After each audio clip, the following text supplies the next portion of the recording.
welcome to my channel. Welcome to another reading from me.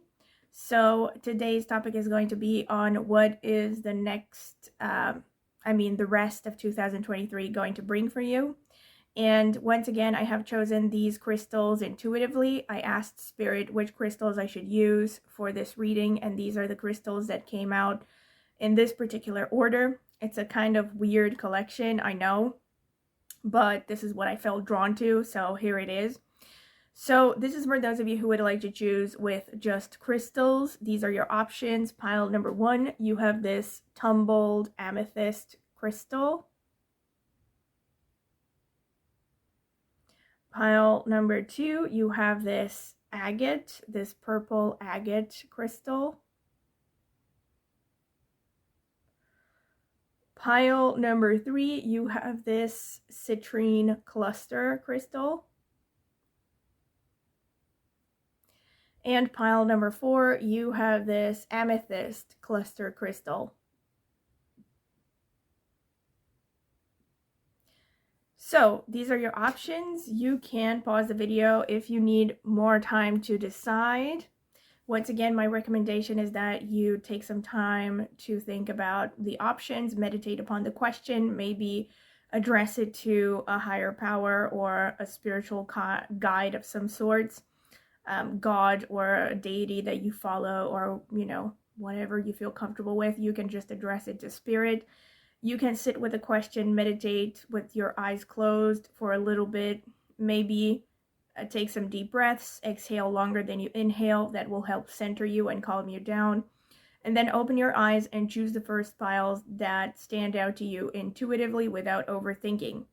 So this is it. And again, I will mention, please subscribe to my channel if you haven't already done so. It is the easiest way to support me if you have found value in any of my readings. And it is free and it will only take a second. And also please click on the notifications bell if you want to be notified when I post a new tarot reading. I will see you at your pile. So this is for those of you who would like to choose with both a oracle card and a crystal. This is going to be the selection for each card. I'm sorry about the setting. It is not my usual setting, so I'm trying to, bring out the crystals as much as possible, but yeah, I don't have a pure white background. Alright, so this is going to be the selection for each card. Spirit, tell me about pile number 1. What is the rest of 2023 going to bring for them? Spirit, what can you tell me for pile number 2? Alright. Pile number 3, Spirit, what is the rest of 2023 going to bring for them? What can you tell me for pile number 4? What is the rest of 2023? Alright, gonna bring for them. Alright, so let's see. Pile number 1, you have Under My Umbrella. Pile number 2, you have Like a Bird. Interesting, so far we have 2 birds. Pile number 3, you have Touch the Sky.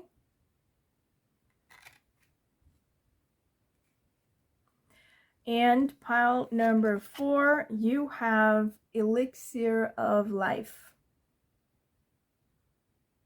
All right. So these are your options. Once again, pile number 1, number 2, number 3, number 4. You can pause the video if you need more time to decide. My recommendation is, again, that you take some deep breaths, exhale longer than you inhale. That will help center you and calm you down. And then open your eyes after you have meditated a little bit and choose the first pile that stands out to you intuitively without overthinking it. And of course, if you feel drawn to more than one pile, you are free to watch several or all of them and just choose whichever messages resonate. I will see you at your reading. Alright, so once again, this is the presentation for those of you who would like to choose with both a card and a crystal. Pile number 1, you have to choose between this card over here and or this amethyst tumbled crystal. Pile number 2, you have this card over here and or this agate crystal, this purple agate. I'm trying to get it to focus.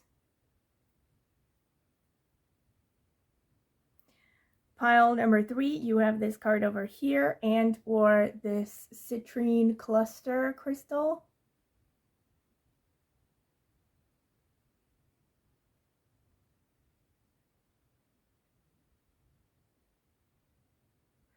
Pile number 4, you have this card over here and or this amethyst cluster crystal.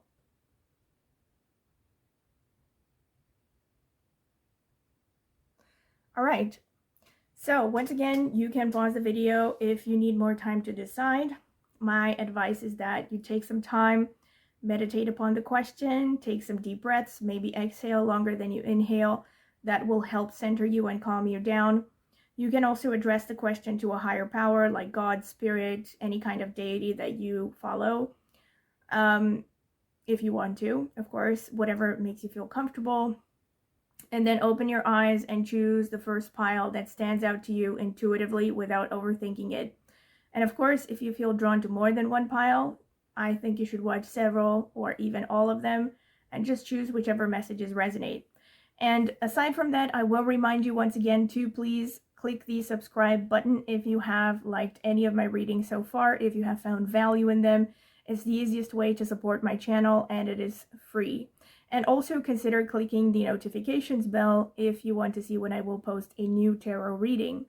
Thank you, and I will see you at your tarot pile. Welcome, pile number 1. This is your reading if you have chosen this card over here, which has the number 20 and the words under my umbrella. The number 20 boils down to a number 2 in numerology, which is ruled by the moon, and or this amethyst crystal. So I'm going to be choosing some cards and then I'm going to be reading the description for this oracle card. Spirit, tell me about pile number 1. What is the rest of 2023 going to bring for them? What should they focus on? What do they need to hear? All right, so we have Wolf, Pathfinder, release your past and start a new journey. You are a teacher and help others find their way. There will be challenges, but your soul is strong. Perseverance is your secret power. You have a love that endures. And we have Grizzly Bear, Power. I am indestructible. I honor my intuition and go where it leads. Love and gentleness are my real strength. I never give up. I will succeed. Interesting. Both of these are, you know, predators and pretty tough. So, yes, very nice. Okay. Trying to arrange them. And now I'm going to read the description for this card from, the booklet. So let's see, number 20.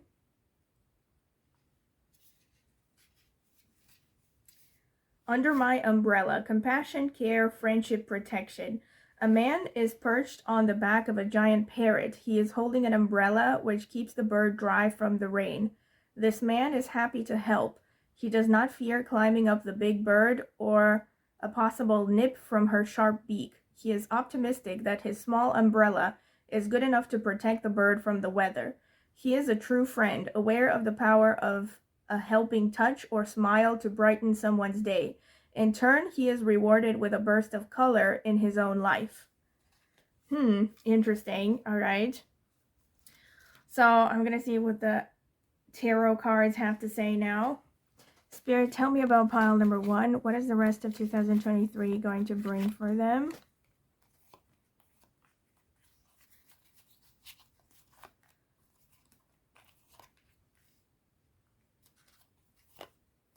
Spirit, what is the rest of 2023 going to bring for pile number 1?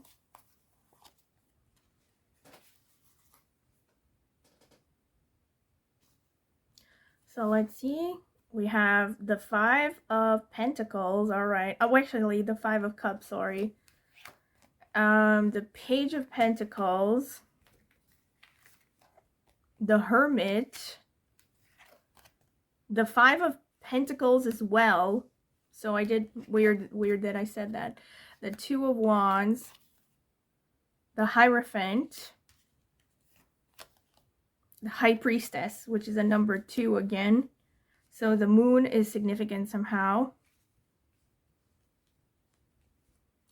Let me get more cards. Spirit, tell me about pile number 1, the people who chose the amethyst crystal. What is the rest of 2023 going to bring for them?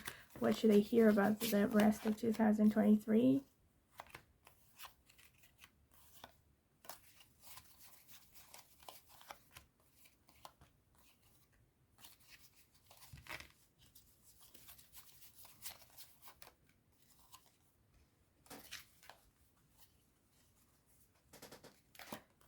So we have the King of Swords, we have the Six of Swords, we have the 10 of Cups.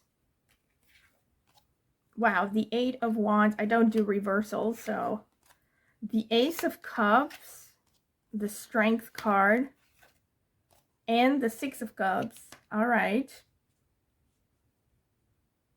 Wow, really interesting. All right, so pile number 1. This is really interesting. What I see here, first and foremost, is you have a multitude of 8s, a multitude of, well, not a multitude, but you have significant energy from the number 8, which is Saturn, which is Pluto also, and 8th house Scorpio, Capricorn energy. And then we also have strong number 2 energy. You also have the number 2 here with the original card, which is ruled by the moon. So, and also there's number 5 and number 6. So I see, you know, a lot of Venus, a lot of Saturn, a lot of Mercury as well. One thing that I see that is more, let's say, towards the negative, if you will, is that you are kind of affected by some past losses or some past heartaches. I think actually they're more likely to be connected to your career or your life path in general, not so much to, you know, romantic affairs, but, you know, take it how it resonates. I see that there might be, you know, some kind of disappointment happening. You know, you have been in this feeling of mulling over the past, of things that you have lost, of, you know, lost opportunities. That's basically it. I feel like there's definitely going to be an opportunity for you when it comes to romance. There's some budding of romance or of love in general, actually. So maybe it's not even romantic for some of you. It could just be that you are finding love in your life, maybe through relationships to other people in general, or just you're learning to love yourself. I see that there's definitely going to be a better emotional state as time progresses with the remainder of 2023. I also see that energetically the path is clear for you, and I feel like there's a clear message here that if you are struggling financially, a large reason for this is your mindset, because we have the 5 of Pentacles and we have the 8 of Wands to me underneath, which to me shows that you could be stuck in some kind of, I don't want to say poverty consciousness, because that's such a, I don't, you know, it's something that's being thrown around by, I guess, the new age community. I don't like that phrase, but something along those lines. Basically, you may have had a very negative view towards finances, towards your ability to provide for yourself. And I feel like many of you are stuck in this kind of mentality of things are never going to get better. You know, maybe you have really struggled financially for a significant amount of time. I definitely see this. I have to admit that with these cards over here, I'm not seeing a huge amount of financial abundance. What I do see is that things are slowly going to have the opportunity to change, but a lot of that depends on your actions and it depends on your mindset. Because with the 8 of Wands, this shows that the coast is clear for you energetically, and it shows that whatever you focus on, whatever you put most of your energy in, those things are the ones that are going to manifest the faster. So if you are really negative and you're really focused on things are never working for me, and oh my God, no matter how hard I try, I cannot make enough money, or I never get a good job, or whatever it is that you want to do, or I can't get enough clients, or I can't get my business running, then you're not going to see progress, because clearly the Eight of Wands here shows that a lot of your material benefits, a lot of your material wealth and your circumstances right now depend on your mindset, depend on what you are willing to focus consciously on, you know? And another important thing here is that you need to learn to ask for help. With the Five of Pentacles, there's this message of you want to do everything on your own, you know? You might be really stubborn, you might be really proud. I can see this also with the Strength card. So I think some of you might have a sense of pride. Some of you, maybe you just feel like nobody's going to help if you ask. But I think there's definitely a message here of don't be shy to ask for help, you know, even if it's really small things like, you know, getting a recommendation, for instance, if you're looking for a job, or I don't know, think of like every little thing that could help you, let's say, improve your circumstances and make the most of them. So basically don't eliminate any option thinking that, oh, I shouldn't try that just because I think it's not going to work out, because you never know where the opportunity will arise from, basically. So there's this happening. I also could be another way to look at this, which I think goes hand in hand with all the things that I've just said already, is that it could be that right now you're in a rut, basically because of your past consciousness, or the past mindsets that you have had. But that doesn't mean that you cannot change, you know? This is pretty much what I'm getting here very strongly, that a lot of your finances depend on your efforts as well. So I definitely see that there is the opportunity for you to start slowly building your finances, but it's not going to be like some kind of a huge progress within, you know, the next roughly 3 months, as I am recording this, because it's October, until 2023 ends, I mean. Another thing is that this is mirrored by also the Five of Cups, which is more of an emotional loss. So it shows this kind of energy of, again, mulling over, you know, missed opportunities or past disappointments.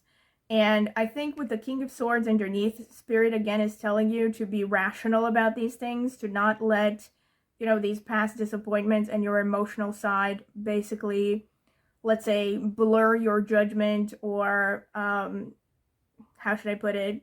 Yeah, blur your judgment, you know, or keep you from being objective because you've had some kind of disappointments. It goes hand in hand with what I've said prior based on these cards here. This one is really interesting because it seems like there could be a dichotomous energy, but we have, oh my God, I've just realized this is like such a beautiful layout here, because we have the number 9 with the Hermit, and we have the number 10 with the 10 of Cups. So it might seem like this is, you know, a total, how should I put it, like totally oppositional symbolism here, but actually the way that I read it is that Spirit is telling you you need to go through a detox right now in order to prepare for this happy family scenario. And this is especially true for obviously people who are looking to get married or start a family of their own.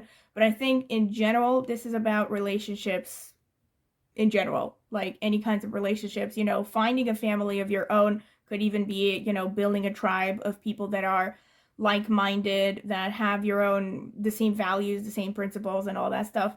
So basically with the Hermit here, this shows that Spirit is telling you right now that it is important for you to go through, well, the winter of the soul, so to speak, you know, and let all the weeds die out, or the people that are not going to be there for you when the going gets tough, and people who are not really seeing you for who you really are. Because the Hermit is not about so much about solitude. It's actually about making sure that the people around you are truly on your side, so they're your tribe. You know, not people who are, you know, good time friends that are only there for you when they have something to gain from your association, or any kind of people who are basically not truly for you and for your development and your happiness. None of those people would be signified by the Hermit card. You know, the Hermit card is about you developing basically a soul tribe, so to speak. So finding people that are basically compatible with you, like I said, so have the same values, have the same principles, and yeah, are going to nourish your higher purpose, basically. So again, this is for those of you especially who maybe are struggling with being alone, lonely, stuff like that. There's a message that, you know, you have to go through this purge in order to find your tribe, in order to find people that are truly meant to be with you, you know, like on a higher plane, and to actually support your development on a spiritual plane. And basically, it's kind of like similarly to, like I said, it's kind of like winter has to precede the spring. So winter is about killing everything off so that, you know, all the good stuff will start to blossom afterwards. This is the way that I would interpret this. I guess you could see it as, you know, going through a dark night of the soul as well. I definitely see, actually, this is a positive sign here with the Page of Pentacles and the Six of Swords. This is a positive sign in the sense that I definitely see that you are moving towards a better situation financially.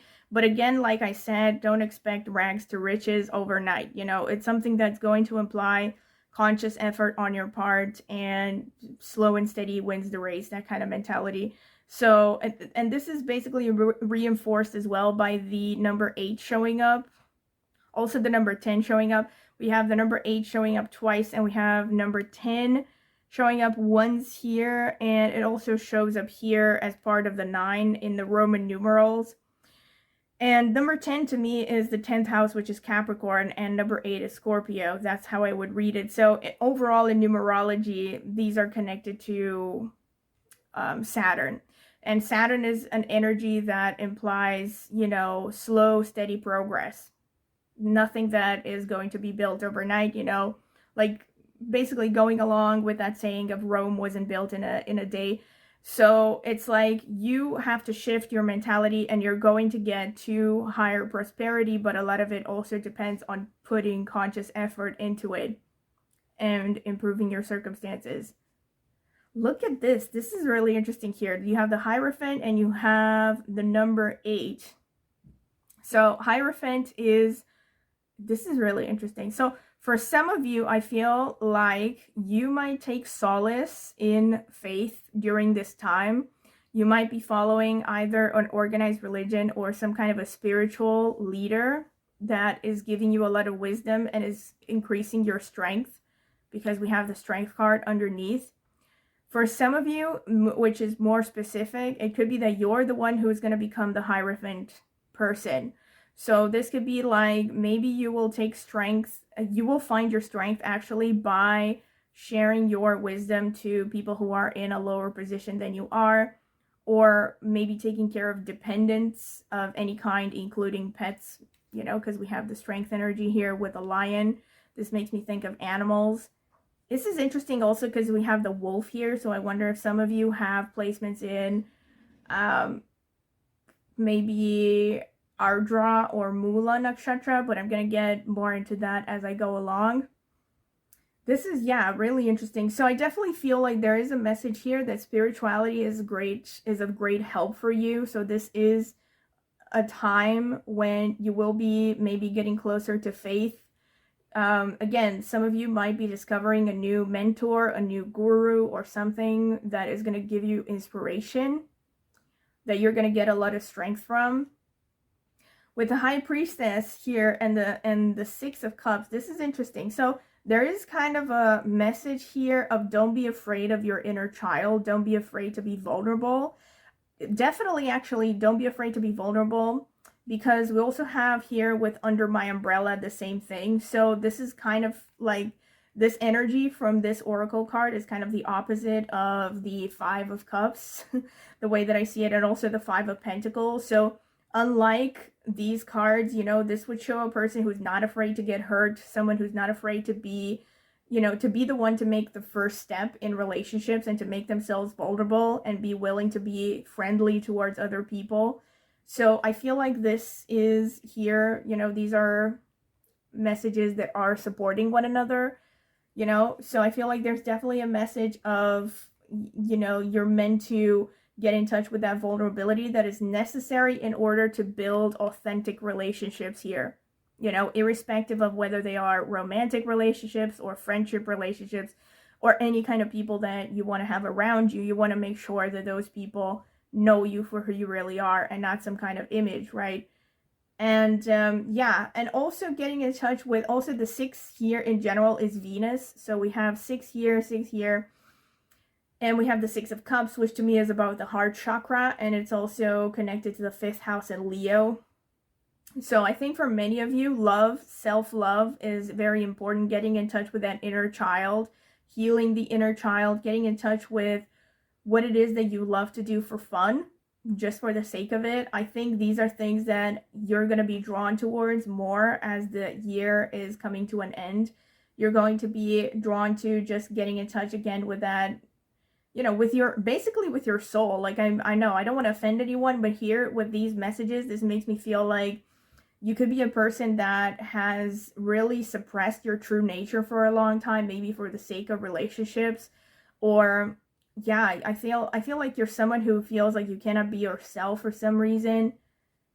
But again, I might be going off on a limb here. I also have the repeating message here actually with the 2 of Wands and the Ace of Cups, because the 2 of Wands is a card of hesitation, and the Ace of Cups is like the beginning of love and affection. So there's kind of a direct message here of you need to open up, you need to get out of your comfort zone and, you know, open up emotionally in order to get the relationships that you really want, pretty much. All right, and now we're going to get the astrological notes. Don't laugh, but I'm not in my usual setting, so I'm going to be selecting them from bags. Spirit, tell me about pile number 1. What is the rest of 2023 going to bring for them? Tell me, Spirit, what is the rest of 2023 going to bring for pile number 1?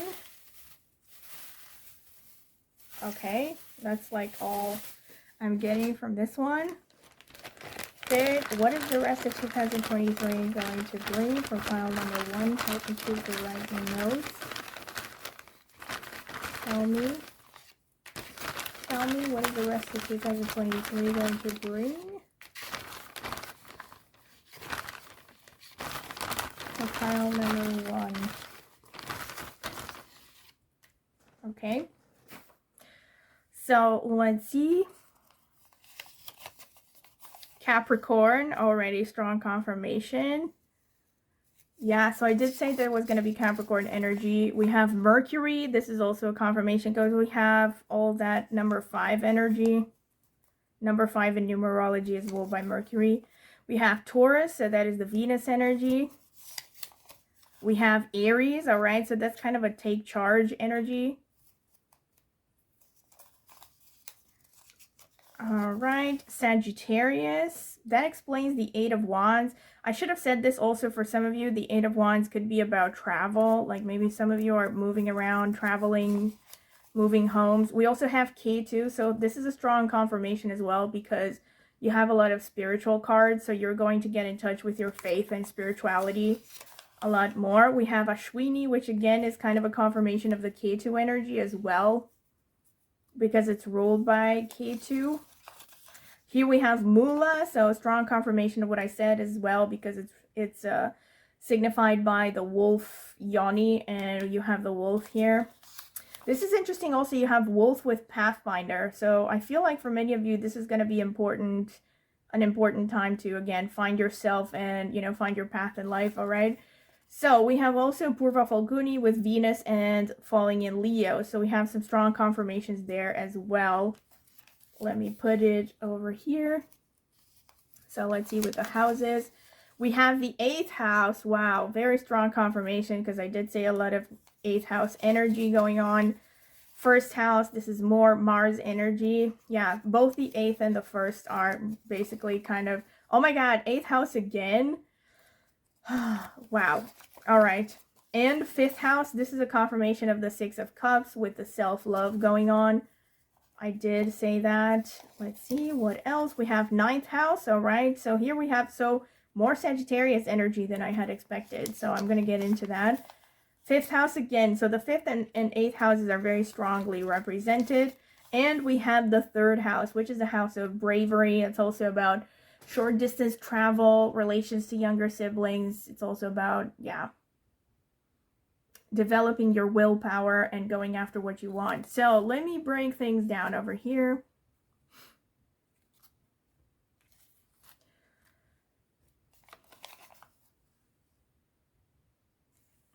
All right.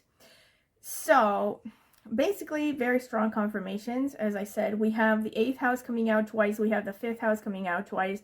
So this shows that the remainder of 2023 is going to be a really transformational period. It might also seem very confusing for some of you, especially since we have Ketu here. There could be a lot of a feeling of loss, to be honest. Ketu is about loss and about letting go. Ketu is also the energy that I most associate with the Hermit card more than any other astrological configuration or planet. And yeah, so again, it's a really strong confirmation that we have the Hermit and Ketu in the same reading. So I feel like for many of you, this is going to be a time of isolation, a time of, you know, basically going within. It may not necessarily be that you're going to be like, you know, completely physically isolated, but even if you are living with someone, or again, if you are, I don't know, you could be living in a commune, but with these placements, this shows that you're going to be, you know, going within and trying to reconnect with why you are really here. I know it sounds like very dramatic, but that's pretty much what I'm getting here, especially since we also have the first house, which is about your life path. The first house is the house of the ascendant, so it signifies basically what you came here to experience in this lifetime. So it feels like you're basically going through some kind of a refresh period where you're trying to figure out again, trying to figure out who you are again and where you want to get, basically. This feels like a very transformative time, but with the eighth house, this can also show difficulties. You know, it can show ups and downs, sudden changes, but it's also why you have the strength here. You know, this is also a time when you will be tested, and as a consequence of what you're going to go through, you're going to figure out your true strength, and, you know, basically you're going to come out being a much stronger person out of all of this, and a much more resilient person, and a much more confident person. That's also why we have the first house and we have Aries here. You also have the fifth house twice, which, like I said, is a confirmation of the fact that you're going to be focusing a lot on self-love. This could also be, for some of you, just like the Ace of Cups suggests, you could be starting a new romantic relationship. That is true. Or you could be meeting someone who turns into a romantic relationship. I couldn't venture out to say that this will be a long-term relationship because I cannot know just from this spread. I don't see strong indicators of that. But I do see that this could be, you know, a significant romantic relationship. And I see that definitely you're going to be in that heart space, that, you know, heart chakra energy. You're going to care a lot more about, you know, spending time with people you really love, doing things you love, enjoying yourself more, because I feel like, considering the spread, maybe some of you maybe have been workaholics. Like I said, some of you maybe have just been busy trying to be someone that other people wanted you to be, and now you're going to go through a phase of, you know, basically screw that, and I want to be myself, and trying to reconnect with that true self, basically. And again, for some of you very specifically, because the fifth house is the house of children, this could be a time to conceive or something to do with children. The relationship with children could be very strong, or you could maybe spend more time with children. Fifth house is also about teaching, and we do have the Hierophant. So for those of you who are maybe trying to get a job in teaching, this is a positive sign. You know, you might be getting more, you know, better opportunities with respect to teaching, or you could, again, if you are in a position where, not just like a traditional teacher, but if you're, let's say, someone who, again, teaches online courses, or maybe, again, you have like a YouTube channel or something, this could show, you know, you might be getting more of a following because of this energy. Another thing is the third house becomes very strong. So for some of you very specifically, this could be something about music. You're going to feel particularly drawn to music. You might be getting creative either with your musical taste, or some of you maybe you're even writing music, or you're picking up an instrument. And I see that you're also just getting back into your strength. You're connecting to your willpower because of the third house and the Aries energy and the Sagittarius. So for many of you, you're becoming more independent.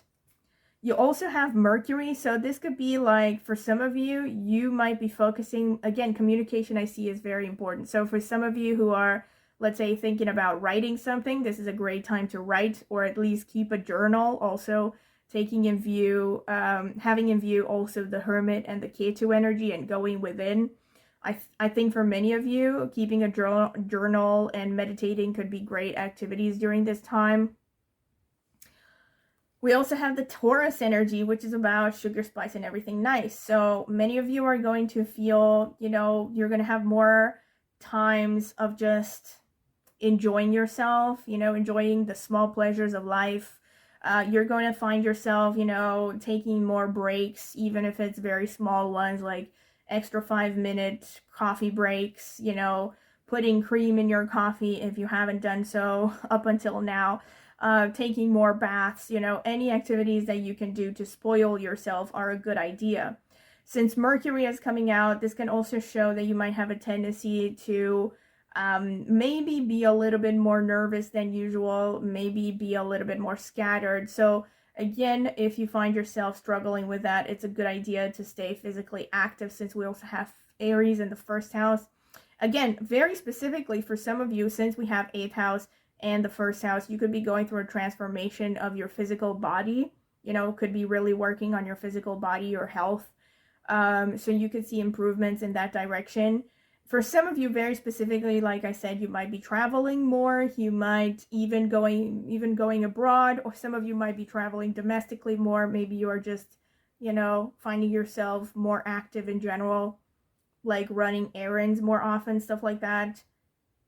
But yes, with Mercury, it's a good idea also to take time to enjoy yourself, to meditate, to stay physically active, to balance the, you know, physical and the emotional or the mental side of you. And again, Purva Falguni is again a very strong confirmation of the 5th house energy, the 6 of Cups, and all the Venus energy, because Purva Falguni is ruled by Venus. And again, for those of you who are curious, I actually have a video on my astrology channel where I talk about Purva Falguni in depth with a lot of famous people as examples. It's called Nakshatras of Venus, or Venus's Nakshatras, because Purva Falguni is ruled by Venus, and it is very much connected, more than any of the other 27 nakshatras in Vedic astrology. Is very connected to pleasure, to rest, to enjoy yourself. It's actually symbolized by a bed or a hammock. So it's very much about pleasure. It's, you know, relaxing, having fun, and yeah, definitely plenty of rest and not pushing yourself. It's like the opposite of pushing yourself. Sometimes people can even, you know, see these people who have strong Purva Falguni as quite lazy, because, you know, they know how to take their time. So you're basically being invited to actually spend more time pampering yourself, you know, resting, enjoying yourself. And we have Ashwini, which is a very spiritual, also self-motivated energy, very independent. We have, which is ruled by Ketu. This is very specific. Some of you might be drawn to, you know, maybe some kind of horse-related activity. Maybe if you like horse riding, this could be something that you might be doing in the next few months. Because Ashwini also falls in Aries, by the way. So again, there's very strong indication towards independence. You're learning to basically stand up for yourself and to go for what you want, basically. And we also have Mula with Sagittarius, which kind of reinforces this. But also Ashwini and Mula, both of them are ruled by Ketu, and you also have Ketu in itself, and you also have the Hermit. So again, many of you are going to be very spiritual during this time. You're going maybe to read up more about spirituality, because we also have 9th house. Also, can I just say, with the 5th house coming out twice and the 9th house, this is a good time for those of you who want to pursue higher education, college and above, or specialized courses of any kind. And learning foreign languages as well, because 8th house is about foreign languages. And again, for some of you very specifically, there might be something going on with loans and Like you might be getting a loan, or you might be paying off more of a loan. And very specific for some of you, you might be dealing more with your in-laws, right? If you're married, something to do with your in-laws. You're going to be spending more time with your in-laws. I don't know whether it's going to be for the good or for the bad, you know, because I would have to see more specialized readings for that, I think. Here I can just see that the in-laws somehow could be significant if you're married.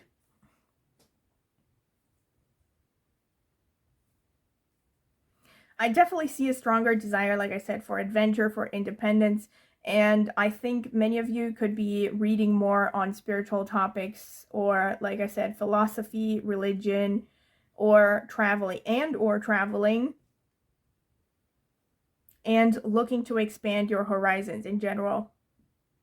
So this is pretty much what I see for you, pile number 1, and I hope you have enjoyed this. And if you have, don't forget to like and subscribe and click on the notifications bell to see when I will post a new video.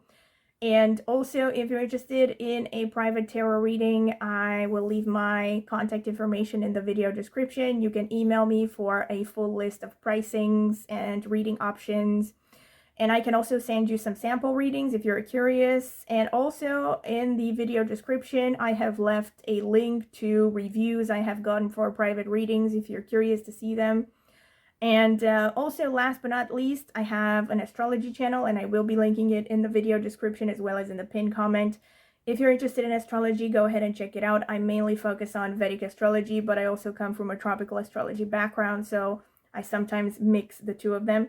And also, last but not least, I will suggest that you please write a comment in the comment section with any kind of feedback you would like to give, whether it resonated, which parts resonated, which didn't. Any feedback will help. So please comment in the comment section. Yes, I would pretty much appreciate it. And also, please leave suggestions for future videos that you would like me to do on this channel, because this topic was actually recommended by a viewer as well. All right, so I do take them into account. Thank you very much for listening, and I hope to see you at my next tarot reading.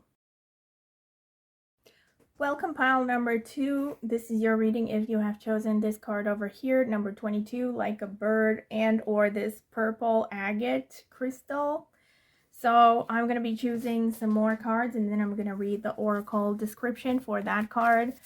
Spirit, help me choose the right cards for pile number 2. The people who chose the agate, the purple agate. What is the rest of 2023 going to bring for them?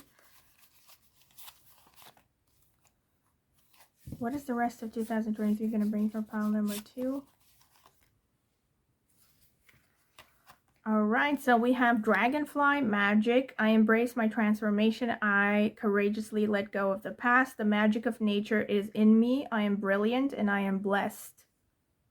All right, and we have cougar, assertive. In silence, you find power. Claim your leadership role and take action. You know where to go and what to do.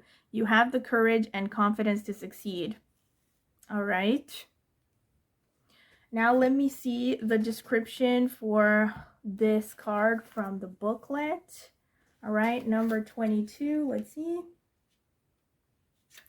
Like a bird, focus, forward-looking possibilities, motivation. A woman full of expectations looks into the future. There are no boundaries to what she can accomplish. Like the bird next to her who flies strong and direct.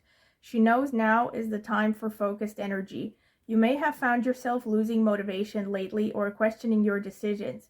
The key to recapturing your passion lies in readjusting your focus to unlock creativity. Surround yourself with activities or people who make you feel inspired. They can be the breath of wind under your wings. All right, interesting. Number 22, which boils down to a number 4 in numerology. It's also a master number. So number 4 is about building something solid that stands the test of time. So, all right, I'm going to see what the rest of the tarot cards have to say for this. Spirit, what can you tell me for pile number 2, the people who chose the purple agate crystal? What is the rest of 2023 going to bring for them? What do they need to hear about the rest of 2023? All right, these two wanted to come out. Let's see. We have the Three of Cups. We have the Five of Pentacles. We have the High Priestess. We have the Ace of Pentacles. We have the Five of Swords. We have the Knight of Pentacles. We have the number 4, Four of Pentacles. All right, so we have the number 4 again. Interesting. And we have the Chariot with the number 7.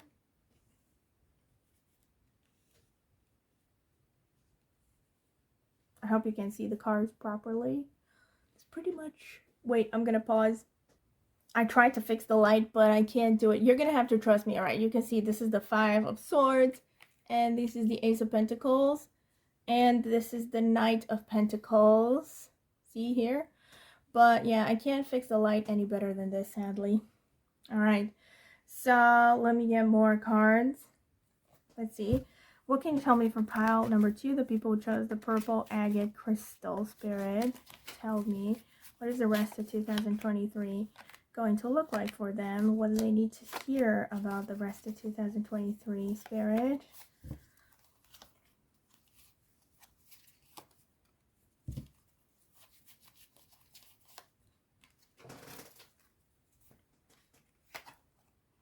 The Tower, all right.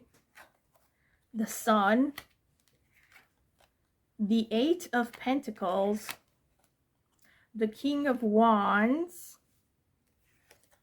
The Moon. Oh my god, you have so many strong cards. Page of Cups. We have the Wheel of Fortune. And we have the High Priestess twice.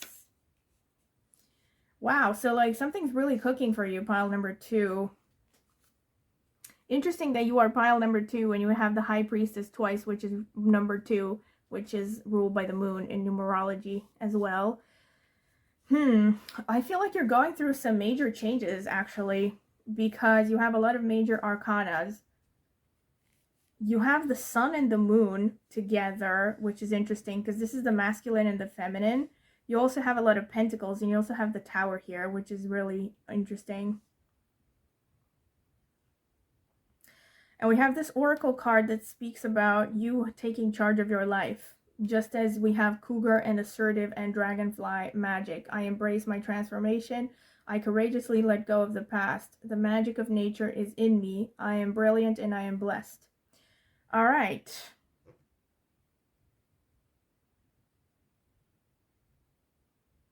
This is really interesting.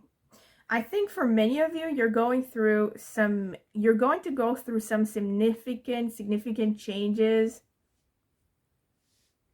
financially with respect to your finances and your career, because we have so many pentacles and important cards of pentacles. So I feel like you're going through a little rags to riches story. I think you may have started in this very Five of Pentacles mentality. Like right now, maybe you're still in that, where you are struggling financially, or you have struggled financially, and you are slowly building your way out of that.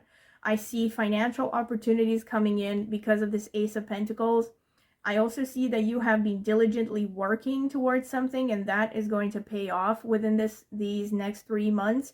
It's going to start to pay off. Can I just say that? And of course, you're going to have to continue the work. So we have this High Priestess here, like I said, so we have the High Priestess twice. So this is going to be a very important time with respect to your spiritual development as well. We have, see, the High Priestess is about you learning. This is going to sound very weird. There could be also an element of karma going on, something about learning the difference between right and wrong, you know. But we do have the moon very strongly represented. So I think for many of you, you have gone through a pretty tumultuous time in recent history because of the Tower and the Moon card. I see mental health struggles could have been a thing. I see that your emotions could have been all over the place. And I wouldn't be surprised if some of you maybe have Moon Mars energy, like Moon in Aries, Moon in Scorpio, or maybe you have Moon, an aspect between Mars and the Moon in your horoscope. I wouldn't be surprised. It's not necessary, but it could be a thing. I also maybe see that some of you have Ardra placements, maybe Moon in Ardra. But I see like a lot of inner turmoil, a lot of emotional yeah, like turmoil. I can't think of a better word. Chaos, let me put it like that. I see this battle between your rational side and your emotional side. And you also have the King of Wands, which kind of suggests that. You know, there seems to be a part of you that is pretty dominated by emotions, maybe by past experiences, and maybe, again, past traumas. I don't want to psychoanalyze anyone, but that could be a thing. I see that you could have experienced loss of friendship, and again, this could be something you might be going through right now and might be continued. You might be affected by this within the next 3 months, some kind of loss of relationships and friendships. I don't see these to be romantic relationships. I see them as more like people you thought you could trust that maybe stabbed you in the back or something, or somehow these relationships ended. You know, or maybe you felt abandoned or something. I think you maybe have felt abandoned by people. I really think that there is a message here of, you know, it gets darkest before the dawn, really, because you are heading towards this sun energy. It's interesting because on the one hand, you're going to have an enhanced sun energy, but you're also going to have an enhanced moon energy. So it's like your light is growing in direct proportion to your shadow, if that makes sense. So because the moon is showing up as well, I see that there will be a continuous work in progress happening with respect to your emotional states. Maybe you are going to be going through therapy. I mean, if you're not going through therapy, this is a suggestion that it could be a good idea. Obviously, you don't have to do that, especially since not everyone can afford it. But you can start to, let's say, read up more on psychology or watch more, you know, because there's a lot of free information out there about psychology nowadays. You know, learn more about psychology, maybe try to analyze yourself and go within. Try to understand how your subconscious might be sabotaging your, you know, conscious actions. Also, things like journaling could be a good idea, just trying to keep track of your emotions and your subconscious, especially because through your dreams, your subconscious is going to show itself, you know, more actively. So reading your dreams during this time could be particularly valuable to understand yourself, to work out maybe some kind of psychological blind spots that are keeping you from progress. I definitely see that with respect to finances, like I said, you're heading towards a better position. I think you're on a you're on a growing wave, if or I don't know how to express it. Like, yeah, you're on a positive growth basically scheme, you know. You might be still struggling financially, but I see that your hard work is going to pay off shortly, because like I said, you have the 5 of Pentacles, which shows struggle. You also have the 4 of Pentacles, which says, I think the 4 of Pentacles is basically telling you, look, it's good that you are managing your finances, and sure, you're on the right track by keeping track of your expenses and, you know, yeah, managing your finances and being very conscious about where you're spending how much. But it also shows that you shouldn't cling to money as if money is the meaning of life, and that you should also not be so stingy that you never help a person in need, even when you could afford to do that, you know. Because, like, some people have, like, I don't know, tens of thousands of dollars in the bank or euros or whatever, and other people are starving, and yet they won't give, like, 50 euros for charity per year because they're afraid to lose their money, you know. So I'm talking about those situations. I feel like it's a message of also don't cling to money, because money is meant to circulate, you know, so don't like just hyper focus on saving. I definitely feel like with the Knight of Pentacles here, the message is that you are on the right track with respect to your finances and your career. Also with the 8 of Pentacles, I see that you're going to continuously work on some skills, or again, it could be some skills. Maybe you're going to get working towards getting a promotion, or, you know, something like this within the next 3 months. And this hard work is going to pay off, definitely.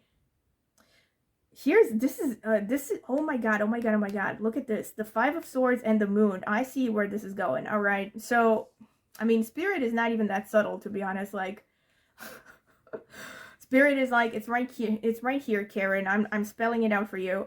So the 5 of Swords and the Moon, this shows that you're afraid of failure. All right, you're afraid of failure because you have had some painful experiences in the past. And I feel like this is pretty much it for most of you. Like, you are very influenced by past experiences. You're still stuck in the past of, you know, maybe you've tried something financially or career wise. Again, this could be with respect to anything really, but since most of this is about career and life path, I feel like this is about mostly your growth in general, not so much about, let's say, romantic relationships. But again, take it how it resonates. I mostly see this to do with your life path and your career, how you live your life in general. I feel like many of you have had some kind of significant failures in the past, and that is holding you back and keeping you in some kind of a what's the word, a learned helplessness or defeatist sort of mentality with respect, you know, when you look at it psychologically. So I think that maybe some of you are afraid to even try something because you're afraid you're going to fail, or maybe you have internalized this feeling of like, oh, it's never going to work out, or whenever I try something, whatever, it doesn't work out. So I definitely see that if that is you, if it sounds like you at all, this is something you need to work through, because it's a deeply rooted subconscious belief that could definitely hinder your progress, you know. And I feel like with these cards, you're actually shown that there are a lot of things that are going to happen for you, that, you know, you have opportunities even right in front of you. You have the Ace of Pentacles here, and you have the King of Wands. So I feel like for many of you, this could show you're going to get some kind of a managerial position, a leadership position, or yeah, you could be getting a promotion. For some of you, this could be you're going to have success with your business, or you're going to start a business successfully during this time, because the King of Wands is a very independent sort of energy, you know, and it's also a kind of a leadership sort of energy. You might be placed in a position where you are a leader or a protector of something, you know. I also feel like the message here with the Knight of Cups and the Knight of Pentacles and the Page of Cups underneath is that you could actually be making money from your creative ideas, because the Page of Cups is a very creative energy. So the message here is that you could be, yeah, literally like that. Like if you have any kind of creative ideas during this time, this could be something that will help you increase your finances. This could be, of course, I mean, you probably know what it is if that sounds like you. I don't know, maybe a book that you've been thinking about writing, a blog that you've decided, you know, wanted to start, a vlog or something, any kind of creative activity idea that you're thinking about, that could actually lead to an increase of your finances. It could actually lead into you discovering a new career, and maybe a new hobby at least, but even a new career. So this is really interesting here, because we have the Four of Pentacles mirroring the Wheel of Fortune here, because we have the Four of Pentacles with these 4 coins, and we have here the 4 fixed signs. So I definitely see a lot of fixed energy here. So I definitely see that, because you have the number 22 as well, which boils to number 4. So I feel like for many of you, you're a person who really doesn't really embrace change. It's also interesting here, we have the number 16, which boils down to a number 7. And we also have a number 7 here on the diagonal with the Chariot card. The Chariot and the High Priestess. Wow. I feel like there's a message here of your faith is going to lead the way. Your intuition could be leading the way. I think for many of you, this could show if you are thinking about getting a career in, I mean, this is really specific, but something connected to justice, to vehicles. This is a sign of encouragement. Vehicles, real estate, and any kind of a spiritual profession. Like, again, this could be alternative healing. This could be, again, even astrology, tarot, stuff like that.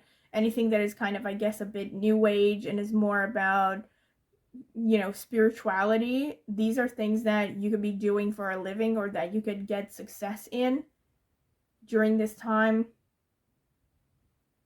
I feel like you're full of energy, so I definitely see this. You're gonna have like you probably have gone through some kind of a collapse here, either in recent past or it's just about to happen. And right after that, there's this period of renewed energy and, you know, wanting to take the bull by the horns, basically. And, you know, the sun energy as well. But I feel like a lot of this, how you're going to deal with hardship, depends on how you solve this emotional baggage, basically.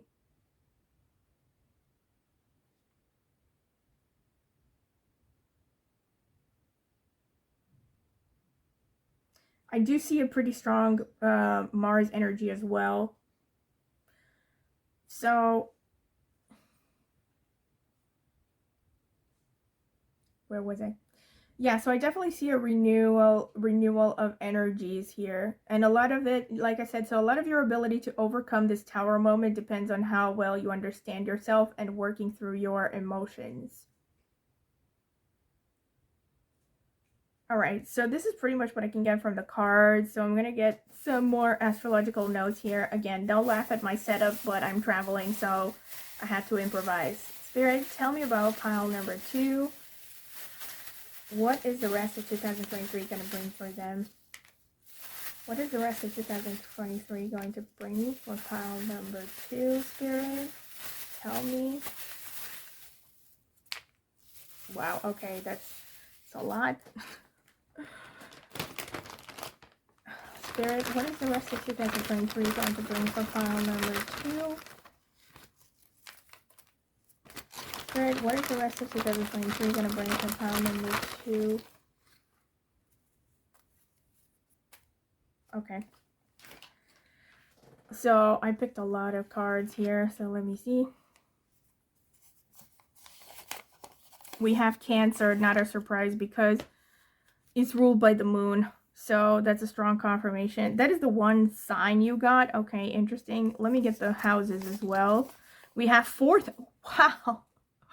Wow, like so many strong confirmations. You definitely have something to do with the 4th house, the moon, because these are strong confirmations. 4th house is corresponding to Cancer, which is ruled by the moon. So you definitely have a lot of moon energy. We have the 1st house, which is Aries energy. This can be symbolized also by the Chariot. We have the 7th house. All right, so this is the house of partnerships, business partnerships, romance, marriage. So we have 2nd house. This is the house of family.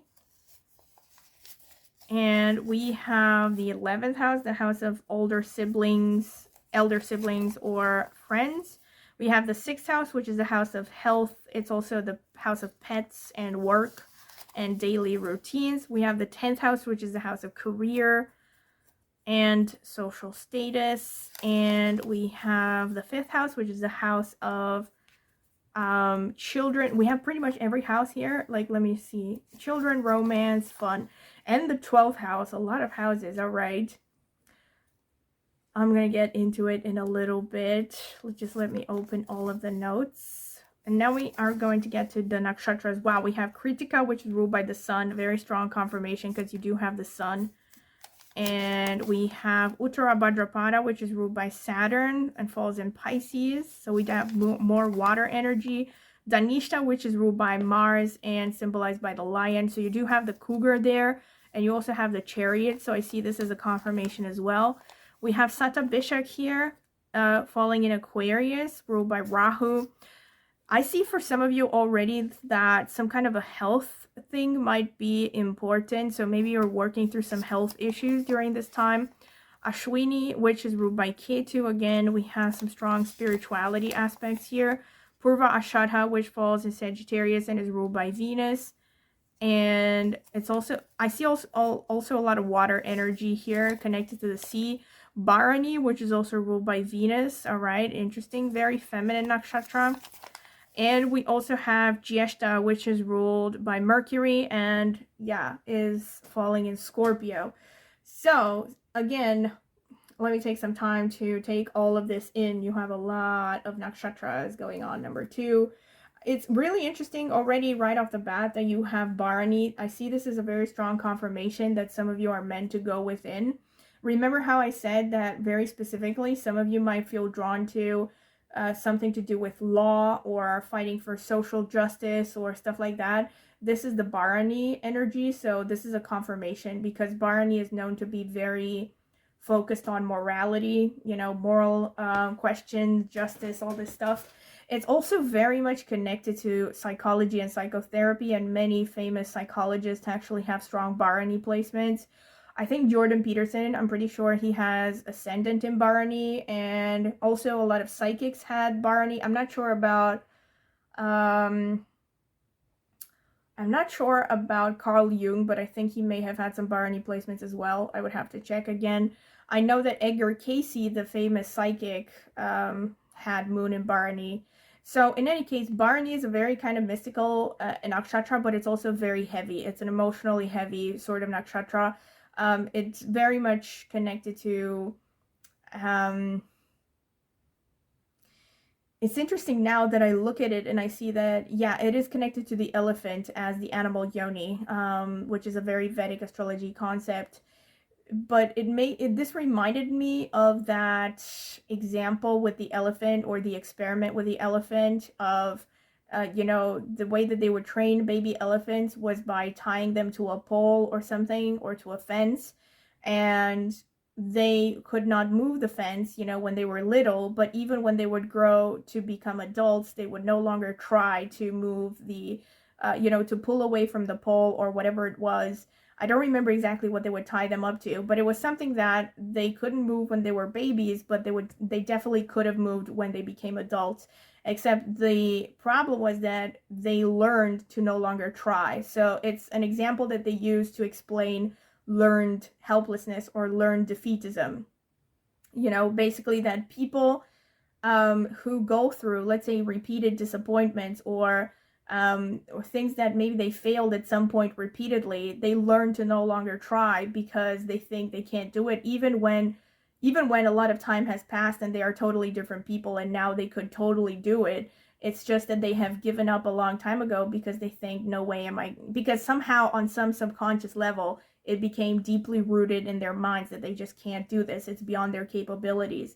So I feel somehow this might be connected definitely to some of you. Both Bharani and Jyeshta, to be honest, are pretty heavy, emotionally heavy energy. So I definitely see that as a confirmation of the moon being present here, and also the High Priestess twice. Because the interesting thing with the High Priestess is that, like I said, the High Priestess has the number 2 on it, which is also ruled by the moon.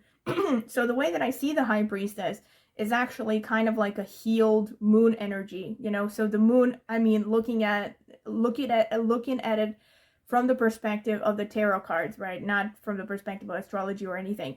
Because when you look at the tarot cards, the moon card is actually a pretty negative card. You know, it shows emotional turmoil, it can show confusion.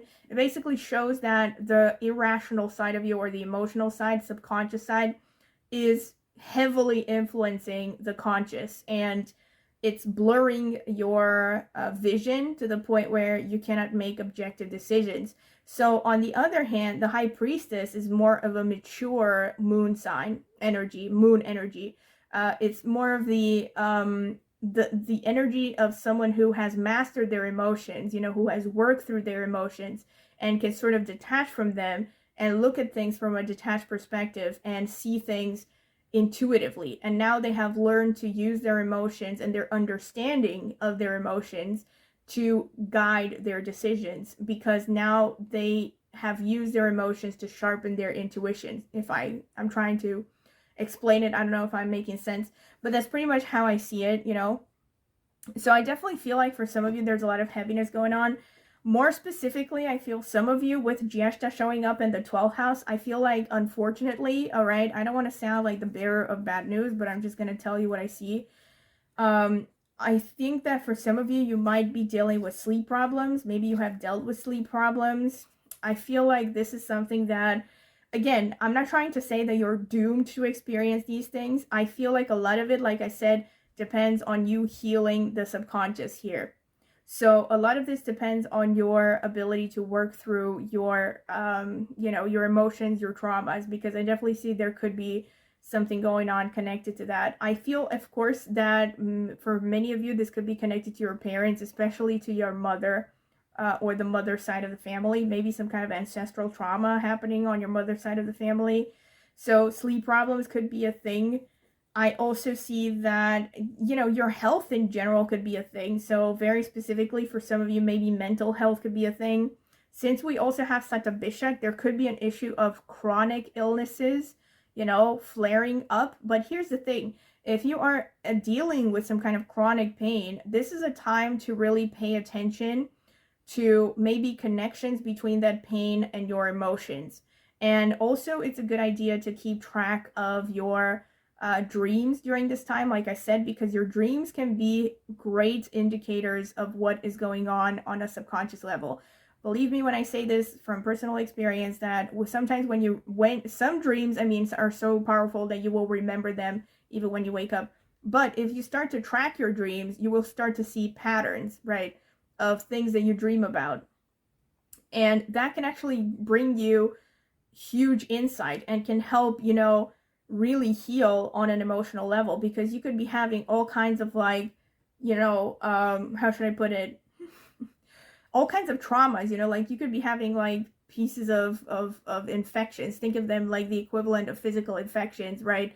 Like pus gathering somewhere, and you bringing some part of your subconscious to light, to your conscious mind, and becoming aware of that. That's kind of like releasing the pus from under the pressure, you know, like popping a zit. Sorry for being gross, but basically popping the zit will help it, you know, heal faster, basically, because you are releasing that infection and you're healing, basically.